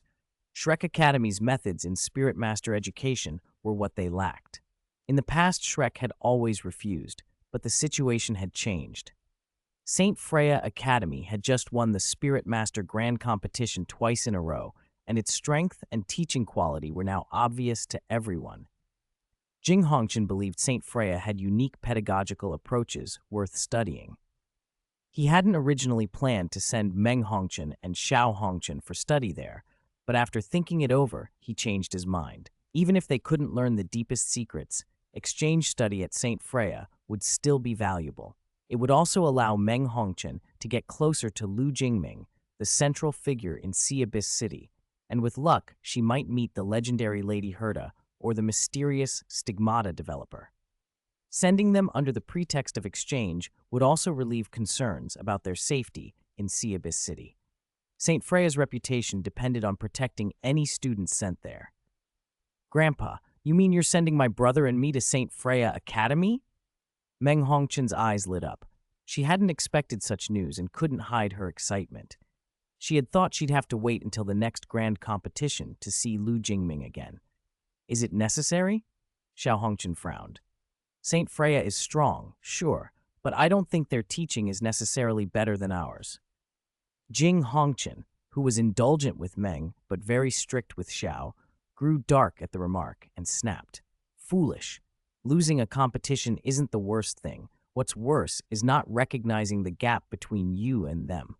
Do you really not see how far behind you are? Even without attending in person, Jing Hongchen had watched the competition recordings through Spirit Tools and could clearly see how dominant St. Freya's students were. They overwhelmed peers across multiple aspects, Even the long-established Shrek Academy looked a little powerless in comparison. Where did Xiao Hongchen get the idea that their academy could match Saint Freya in Spirit Master cultivation? Xiao's face flushed. He knew the gap well enough. Besides Lu Jingming, he wasn't confident he could best most of Saint Freya's students, save for Robin, whose support role made direct comparison unfair. "It's decided," Jing Hongchen said. "I'll send someone to Saint Freya right away to discuss the exchange." For years, Shrek Academy and the Sun Moon Royal Spirit Tool Academy had rebuffed cooperation proposals, but Saint Freya was different. Jing Hongchen saw no reason they would refuse. Sea Abyss City's technological advances owed a lot to Lady Herta, but Herta herself had never taught regular classes. As a genius, she focused on research. Saint Freya could use practical and systematic spirit tool training to complement Herta's abstruse theories and cultivate a larger base of low to mid-level spirit tool masters. With that foundation, producing advanced spirit tool masters from Herta's work would be only a matter of time. When Lu Jingming received the official request from the Sun Moon Royal Spirit Tool Academy, he smiled and approved without hesitation. Exchange and study. Approved. Saint Freya, though young, had excellent training methods. Jingliu's Cloud Cavalry, Changli's Night Return Army, and Keiking's Millilith had all been adapted locally and proved highly effective. Lu Jingming believed three things were crucial to producing strong spirit masters: resources, appropriate spirit ring ages, and ability combinations, and combat experience. Sea Abyss City had the resources, Honkai energy, and even stigmata, plus the holographic strategy and the simulated universe for real combat practice. With those conditions, exchange made sense. The Academy's administration would handle the arrangements. Lu only needed to consent and wait for the details. While Saint Freya and the Sun Moon Royal Academy began formal discussions, unrest stirred elsewhere on the continent. In the Tianhun Empire, in a wide council hall carved into a natural chasm, the body sect convened. Its burly sect master slammed his wine cup down so hard the sound echoed through the room. "Stigmata! Damn it! It really is a valuable thing." His face showed greed and reluctance at once. Then he sighed with resignation. "But Douluo Suanyue is no easy opponent. With my strength, I might not be able to beat her." This man was Immortal Poison, the body sect's sect master, a body Douluo and a level 98 super Douluo. The body sect's methods had always been blunt. If they wanted something, they seized it. They dared to confront great powers before, but the stigmata were another matter. Douluo Suanyue had demonstrated limit Douluo combat power that made them cautious. Sea Abyss City also stationed more than one titled Douluo as a strong defense. On top of that, the Tianhun Empire and the Star Luo Empire were allied. Any rash move could bring the whole alliance down on them. Sea Abyss City had already shared benefits of the stigmata with many forces, and the Tianhun Empire itself had received a share. Openly grabbing the stigmata would be asking for war. "I can't take the stigmata openly," Immortal Poison growled, "but Huo Yuhao, I'm determined to have him. Jinpeng, gather our men and prepare to head to Shrek City. We'll meet that old fellow, Xuanzi, there. I heard he was seriously injured by Douluo Suanyue's sword and hasn't fully recovered. If that's true, there may be an opening." At his command, dozens of disciples appeared before him, varied in size and build, but each bearing a restrained, powerful aura. Closer inspection revealed parts of their bodies were different, signs of unique body spirits. "Follow me and bring back our new disciple," Immortal Poison ordered, and then he transformed into a dark green beam of light and shot for the sky, the others following close behind toward Shrek City. To the body sect, Huo Yuhao's rare body spirit, Spirit Eyes, marked him as theirs by right. On top of that, Huo Yuhao had twin spirits, the second being an immensely powerful ultimate ice attribute. Such talent could not be ignored. The rumors that Xuanzi of Shrek Academy had been badly wounded by Douluo Suanyue's sword and not fully recovered gave Immortal Poison hope of an opportunity. The other titled Douluo elders raised no objections. Their thinking aligned. In the body sect's philosophy, anyone born with a body spirit belonged to the body sect. That belief was so ingrained that it guided every decision they made. Chapter 158, Punishment and Reward Shrek Academy, Sea God Island, Sea God Pavilion. Among towering ancient trees and dense foliage, countless small wooden houses clustered, and within an elegant three-story structure, in the towering golden tree, a heavy, oppressive atmosphere hung in the air. Yan Xiaozhe's face was grave and severe. He looked each of them over. Ma Xiaotao, Dai Yaoheng, Ling Luochen, and Shishi, then spoke in a deep voice. Ma Xiaotao, Dai Yaoheng, Ling Luochen, Shishi, as official team members, your actions were careless and impulsive this time. You caused catastrophic damage to the main team and extremely heavy losses. The Academy has decided to issue you a major demerit. Learn from this painful lesson. Hearing the reprimand, Ling Luochen and the others bowed their heads in shame. Ma Xiaotao accepted it meekly as well. They all understood that although Xuanzi had been derelict in his duties, their own arrogance and underestimation of that evil spirit master Spirit King ultimately caused the disaster. Yao Haoxuan's tragic sacrifice and Gongyang Mo's and Chen Zifeng's severe injuries weighed on them. Each bore undeniable responsibility. Huo Yuhao and the reserve members trembled at the side. They knew the main team's mistakes had grave consequences, but dared not speak in their defense, standing silently while the oppressive atmosphere pressed down on them. Yan Xiaozhe sighed and turned his gaze to Gongyang Mo in the wheelchair and Chen Zifeng with the severed arm. His tone softened, and regret flickered in his eyes. Gongyang Mo, Chen Zifeng, the Academy will do its utmost to build replacement spirit tools for you. For a spirit master, a physical disability was almost a death blow to the path of becoming a titled Douluo. Gongyang Mo's spirit already had flaws, so his situation was marginally better, but Chen Zifeng's talent had been outstanding. The loss of an arm was heartbreaking. The Academy had resources, but creating the conditions to cultivate them back into titled Douluos would be costly and uncertain. The Golden Tree's life origin could perform true limb rebirth, but that resource was the Academy's foundation and lifeline. It would not be expended lightly. Even Muen had convened a Sea God Pavilion meeting and won broad consent before using the Golden Tree's life origin for Huo Yuhao. Huo Yuhao's exceptional talent had justified that sacrifice. Chen Zifeng and Gong Mo simply did not have the same level of talent to warrant such expenditure. The two understood the logic, but hearing Yan Xiaozhe say it out loud reduced whatever hope they still harbored to ashes. They nodded sadly. Prosthetic spirit tools might restore some function, but they could never match healthy limbs. As inner court disciples who had once been nurtured by the Golden Tree, both had hoped for its power to heal them. The reality was cruel. All right, you've all worked hard. Go back and rest. Remember, what's been discussed in the Sea God Pavilion today must not be spread outside. Yan Xiaozhe waved them away. Yes. Ma Xiaotao and the other main team members responded softly and filed out. Representing the Academy in the competition, they had failed to win honor and instead received severe punishment. Their shoulders were heavy with shame. Seeing the main team punished, Huo Yuhao and the reserves felt even more nervous. The whole pavilion was stifling. Then Yan Xiaozhe's expression shifted and he smiled gently, cutting through the silence.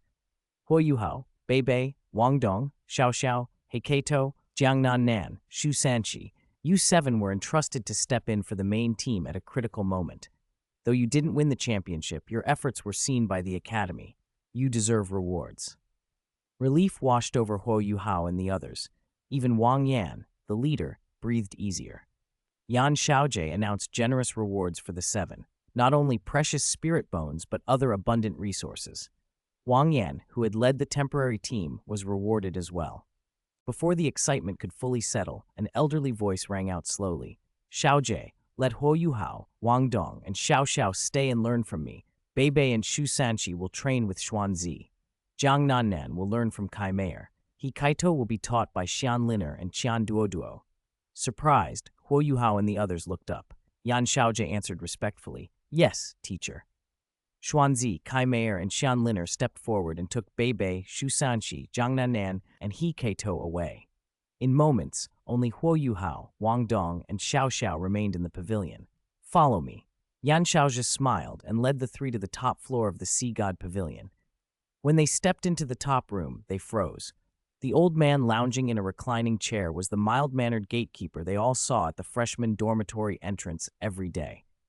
Huo Yuhao, Wang Dong, and Xiao Xiao exchanged astonished looks. The kind, ordinary-looking old man was actually Muen, Dean Yan's teacher and the true power behind the Sea God Pavilion. Muen opened his eyes slowly and smiled kindly at them. Ah, I'm old, but I like to see you young people full of vigor. Then his gaze fixed on Huo Yuhao with sudden seriousness. Huo Yuhao, your talent is obvious. I don't care what secrets you hide. I only ask that your heart be with Shrek Academy. Will you become my disciple? If you agree, I will do everything I can to repair the damage to your body. Muen's words hit Huo Yuhao like a thunderbolt. He had not expected the pavilion master personally to offer to take him as a disciple and to promise to help repair his disability. Even elite inner court disciples such as Gongyang Mo and Chen Zifeng had not received such a promise. This was a once-in-a-lifetime opportunity. Yu Hao, class leader, Wang Dong and Xiao Xiao urged, eyes bright with expectation. Teacher! Huo Yuhao's emotions surged. He knelt without hesitation and kowtowed 3 times, formally accepting Muen as his master. He felt gratitude and relief flood him. Losing part of himself in battle had left a deep wound. The Academy's support felt like a lifeline. Muen smiled in satisfaction. He had sensed Huo Yuhao's many secrets from the start, but what mattered to him was loyalty to the Academy. Taking Huo Yuhao as a disciple and repairing him would deepen that bond. With Huo Yuhao alive and loyal, the Academy would still have hope even if others fell. Yan Xiaojie, standing nearby, frowned slightly. He disagreed with Muen's decision. Huo Yuhao's secrecy made him uneasy, but Muen's authority in the Sea God Pavilion, indeed across Shrek Academy, was absolute. Yan Xiaojie could not oppose him and only accepted the choice in silence. Muen then turned his calm gaze to Wang Dong and Xiao Xiao. Both were rare prospects, twin spirits, exceptional promise. With time and proper cultivation, they could become pillars of Shrek Academy. Muen regarded them warmly. But before the mood could settle, Muen's brows suddenly knitted and his expression changed as he turned his gaze toward the distance. Xuanzi, get out here! A mighty voice thundered, rolling like distant thunder and sweeping over Shrek Academy. The power behind it was palpable. The aura it carried was enough to be felt by every student and teacher. A terrifying pressure followed, washing through the campus and causing lower-ranked students to gasp and show fear. Experienced teachers reacted swiftly, calming panicked students and preventing chaos, but the tension was unmistakable. Yan Xiaojie's face turned solemn and alert. "I'll go check," he said, and in a flash, his figure became a brilliant golden light shooting out of the Sea God Pavilion toward the source of the aura. Muen's expression darkened. He had decades of experience and needed only that aura to know who had arrived. More than a dozen other strong auras accompanied it, not to be underestimated. "He's here. Old poisoner?" Muen murmured. Before he could say more, Xuanzi's voice rang out from afar. A dazzling yellow radiance shot into the sky and formed a protective barrier around Shrek Academy, successfully isolating the terrifying pressure and stabilizing the situation for the students below. Chapter 159, Xuanzi's Rage. In an instant, Xuanzi flashed into the sky. Spirit power surged through Shrek Academy, and dozens of powerful auras shot toward the clouds, vast, oppressive, and unmistakably formidable. What a Shrek Academy! What a spectacle! Are you trying to overwhelm us with numbers? Outside the academy, a sickly green flame leapt into the air. As it rose, more than a dozen expert auras no longer hid themselves. Their power rolled outwards, even warping the surrounding space, and confronted Shrek Academy without backing down. Both sides faced off, neither willing to yield. Xuanzi stood coldly in the void, a wine gourd in hand. He downed a gulp of strong liquor and sneered. "What, old poison, are you making such a big fuss because you want to start a war with my Shrek Academy?" From the green haze stepped a burly, imposing man whose spirit power was overwhelming. The sickly flame swirled around him, tinting the sky a grotesque green. He was none other than the sect master of the body sect, the body Douluo Poison Undying, famed across the continent. Poison Undying's green irises flashed with a predatory light as he stared at Xuanzi. Behind him, more than a dozen pillars of light shot skyward, each faintly containing a human silhouette. Elites of the body sect, the weakest already at Spirit Douluo level, each an extraordinary powerhouse. Poison Undying had dared to come straight to Shrek Academy to snatch someone. He had come prepared. If the body sect hadn't needed guards at their base, they'd have brought even more. From behind Xuanzi, dozens of figures appeared as well. Yan Xiaojie, Xian Liner, Kai Meier, and other top pillars of the academy. Their auras flared, matching the body sect's challenge without flinching. Inside the academy, most students had been drawn outside. They all looked up, curiosity and excitement in their eyes. With so many masters gathered, a great battle seemed inevitable, a rare spectacle in 100 years. Everyone wanted to see who dared openly challenge Shrek Academy, the continent's premier school. Compared to the dozen or so figures the body sect had brought, Shrek Academy had sent over 30. It was worth noting that non-flying spirit masters can only stay airborne briefly until they reach Spirit Saint. To hover in the sky for long periods, one must be an 8-ring spirit Douluo. The nearly 50 powerful figures suspended in the sky now were all exceptional 8-ring or higher, a lineup so imposing it stirred the students' blood. In their hearts, Shrek Academy was the continent's foremost institution, with 10,000 years of heritage and 7 divinities to its name. They believed their school would not be harmed. Xuanzi, emboldened, called out, "Old Poison, what exactly does your body sect think it's doing barging into my academy?" At the mention of the body sect, many of Xuanzi's supporters visibly trembled. Astonishment crossed their faces.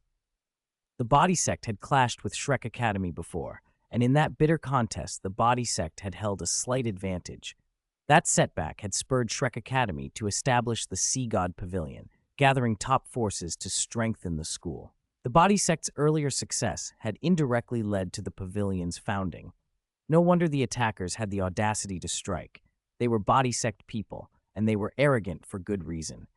"Humph, Xuanzi, you injured my body sect's people and still pretend you know nothing?" Poison Undying's face darkened. Ruthless light flashed in his eyes. Back in Sea Abyss City, 2 spirit Douluo elders of the body sect had discovered that Huo Yuhao possessed a body spirit and had attempted to take him by force.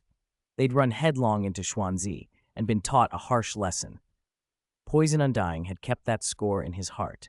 He had come mainly to seize Huo Yuhao and vent his fury for those 2 unlucky subordinates. Xuanzi laughed loudly, disdain dripping from his voice. "I thought it was some big deal. I was just teaching your 2 foolish brats a lesson. They dared to try to snatch one of my students right in front of me. The fact I didn't kill them is already me being merciful, Old Poison." Good, excellent," Poison Undying sneered. "You hit my people and are still so self-righteous. Today this old man wants to see what confidence you have left to boast so wildly." Rage made Poison Undying laugh, and a dark green aura blasted into the sky, painting half the heavens in eerie shade. His muscles bulged like iron, his body swelled, and in moments he towered 100 meters tall, blotting the sun like an ancient demon god returned. His body shone, and 9 spirit rings appeared in sequence, 2 yellow, 2 purple, 2 black, and 3 red. The 3 red spirit rings, all 100,000-year grade, glowed with especially terrifying light. His spirit power rushed outward, slicing the air like blades and making it hiss and crack. Xuanzi's expression tightened. He roared, and yellow light erupted from him, also blotting half the sky to meet Poison Undying's dark green. For a moment, yellow and green braided through the heavens, a dreamlike but murderous scene that even the sun's glare couldn't cut through. Still, the comparison was clear. Xuanzi's spirit ring configuration was inferior. He had 2 yellow, 2 purple, 4 black, and 1 red ring, 200,000-year rings, fewer than Poison Undying. That gap, though seemingly small, signified a broad disadvantage. 100,000-year spirit rings carried immense spirit power and precious 100,000-year spirit bones. The difference in rings and spirit bones left Xuanzi, also a 98-level Super Douluo, at a clear aura disadvantage. With a muffled boom, Xuanzi was shoved back like a broken kite. As he retreated, his spirit manifested from the yellow light, the gluttonous divine ox. The ox radiated formidable power, but under Poison Undying's assault, it looked disheveled, forced back. A massive shockwave rippled from their confrontation, warping space itself. Everyone, body sect and Shrek Academy alike, felt the threat and hurriedly backed away out of the 2 Super Douluo's combat range. Yanshe and the others stared at Xuanzi in the air, worry etched across their faces.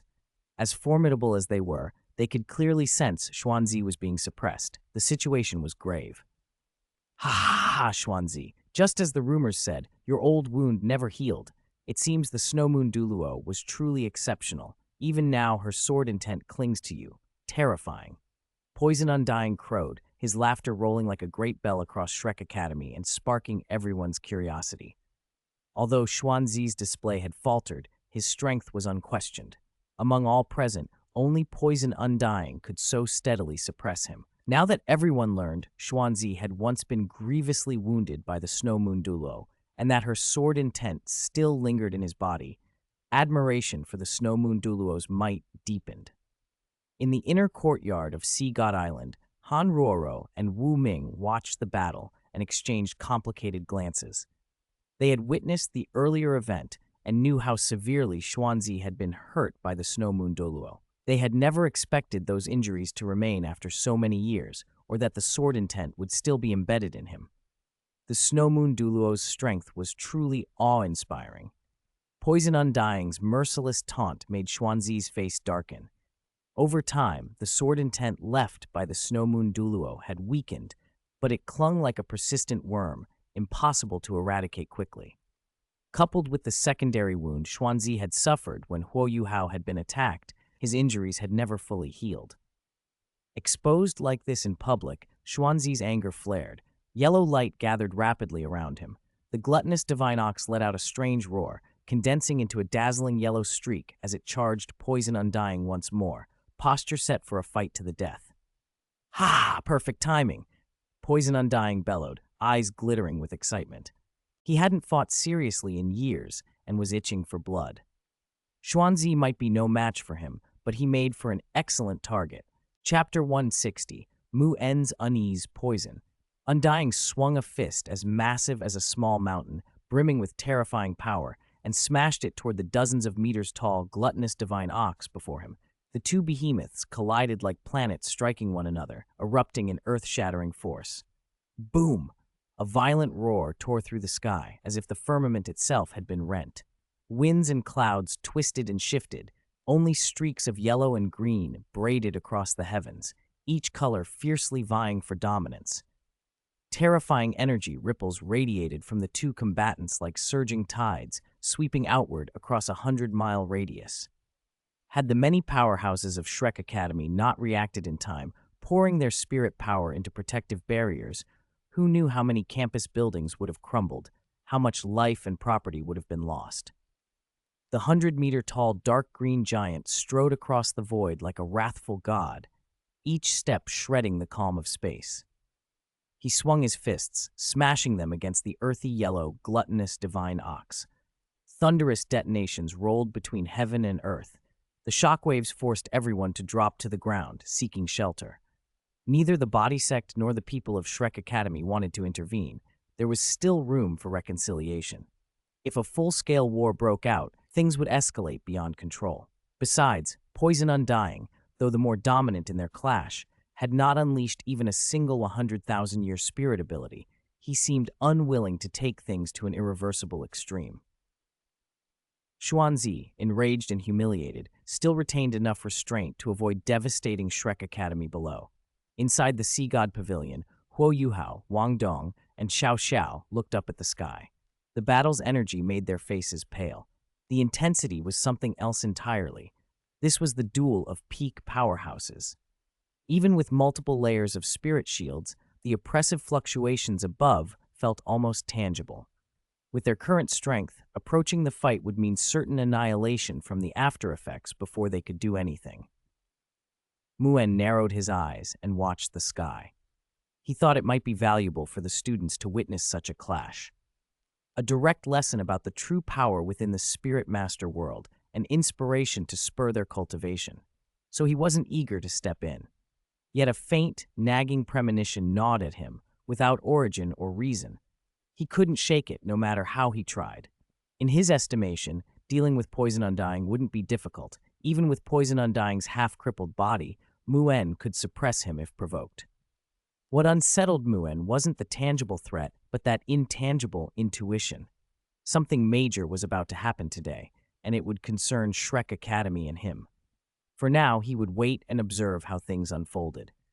High above, the battle entered a white-hot phase. Both combatants struck with everything they had, energy billowing like a torrent into a vast mushroom cloud that pierced the sky and lit the heavens with violent color. The dark green vortex devoured everything in its wake. The yellow meteor-like onslaught shredded the seams of space. The dark green giant clamped his mountain-sized hands on the gluttonous divine ox's horns. Then the two began a ferocious tug-of-war. Rip! A sound like tearing fabric echoed, and deep, black cracks split the void. They seemed to open onto the endless starry sky, exhaling terrible suction as if trying to swallow the world. Through the fissures, dim starlight shimmered, mysterious, vast, and utterly terrifying. "Poison undying, you lunatic," Xuanzi roared, furious and helpless. "Ha! Xuanzi, I don't want to die with you. Let go." Poison Undying laughed wildly and threw the gluttonous divine ox off with a sudden, violent tug. He backed away fast, retreating out of the reach of the spatial rifts. Dark, ink-like beams shot from the cracks, slicing through anything before them. A mountain near Shrek Academy could not escape. The black light swept through it like a giant blade, severing the once solid mass as if it were tofu. The mountain collapsed in a deafening roar. Dust filled the sky and tremors rolled through the campus. As the black light faded, the broken space began to mend under the planar rules. The twisted chaos eased, returning as if the clash had never occurred. Poison Undying and Xuanzi reverted to human form and stood 1,000 meters apart, glaring at each other. Poison Undying wore a smug grin. "Xuanzi, you old man," he taunted. "You're getting worse with age. Your strength's nowhere near what it used to be." Xuanzi scowled. "You old freak, why aren't you dead yet?" "I'm only 20 years older than you," Poison Undying snapped. "You're not dead. Why would I be?" Poison Undying hated being called old. He stomped and puffed like a cat whose tail had been trodden on. Xuanzi's eyes glittered with mischief at having hit a nerve. "If you've got the guts, live for 1,000 years. Look at that color on you, like a 1,000-year tortoise." "You're asking for death." Poison Undying exploded. Dark green light surged across his body, crackling with electric arcs as a huge sphere of green energy swelled above his head. Xuanzi's features hardened. He transformed into the gluttonous divine ox once more. The horns on his head flashed white as he gathered power to meet the attack. The green sphere fell like a meteor through the void, looming above Xuanzi 1,000 meters away. 30 meters across, it exuded a corrosive, suffocating aura, like Mount Tai descending. The void where it passed hissed and sizzled. The sphere carried a venomous acidity. Xuanzi responded instantly. The white light atop his head condensed into a thick bolt of lightning that shot at the green sphere like a dragon rising from the sea. Boom! The explosion birthed concentric rings of light that tore space, spreading to a 1,000-meter radius. Poison Undying snorted and clapped his hands. Under his control, the green light warped the surrounding void and encased Xuanzi. Dark cracks crawled across the space around him, corroded by the poison and exhaling ravenous suction, trying to tear him apart. Xuanzi's eyes narrowed. He poured everything into mending the fractures. Yellow light flared from his body, knitting the void to keep from being dragged into the rifts. If he fell into one, even a level 98 Super Duo might have no chance.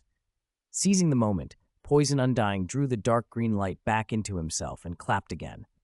A green sun condensed above Shrek Academy, its diameter well over 100 meters, casting an eerie, verdant glow across the campus. The oppressive energy pressed down like a nightmare. "Poison Undying, you're crazy." Xuanzi's face went pale. His 9 spirit rings flared. Yellow light swarmed in his hands and formed a bizarre weapon, the shape unmistakably that of his beloved chicken leg. The weapon ballooned to 100 meters long across the midair. The green sun plummeted like a meteor as the giant chicken leg weapon swept out horizontally. Boom! An explosion of force tore a vast black hole in space. Its suction groped, devouring everything nearby. Clouds, bits of debris. Nothing could resist its pull. Not good. Yan Xiaojie and the others' faces turned grave. A spatial black hole hung directly above Shrek Academy. If it wasn't stilled, the Academy would suffer catastrophic losses. Then an ancient, profound sigh echoed across the sky. A mighty dragon's roar answered it. A surge of golden light shot up and unfurled into ripples that brushed over the ravenous black hole. The golden waves isolated the suction with an invisible barrier and began to mend the tattered spatial cracks. Under the warm wash of gold, the black hole's pull weakened, and the wounds in the void closed until the sky calmed. What is? Poison Undying's eyes widened like copper bells. Although the black hole had been born of his and Xuanzi's clash, neither of them had the means to repair such a tear. They would have relied on the planar rules. Yet someone had just sealed it with their own power, effortlessly. The disparity was stark and shocking. Peak Douluo, Poison Undying hissed, disbelief and awe mixing in his voice. He had never imagined that, besides Xuanzi, Shrek Academy harbored yet another Peak Douluo standing at the very summit of the continent.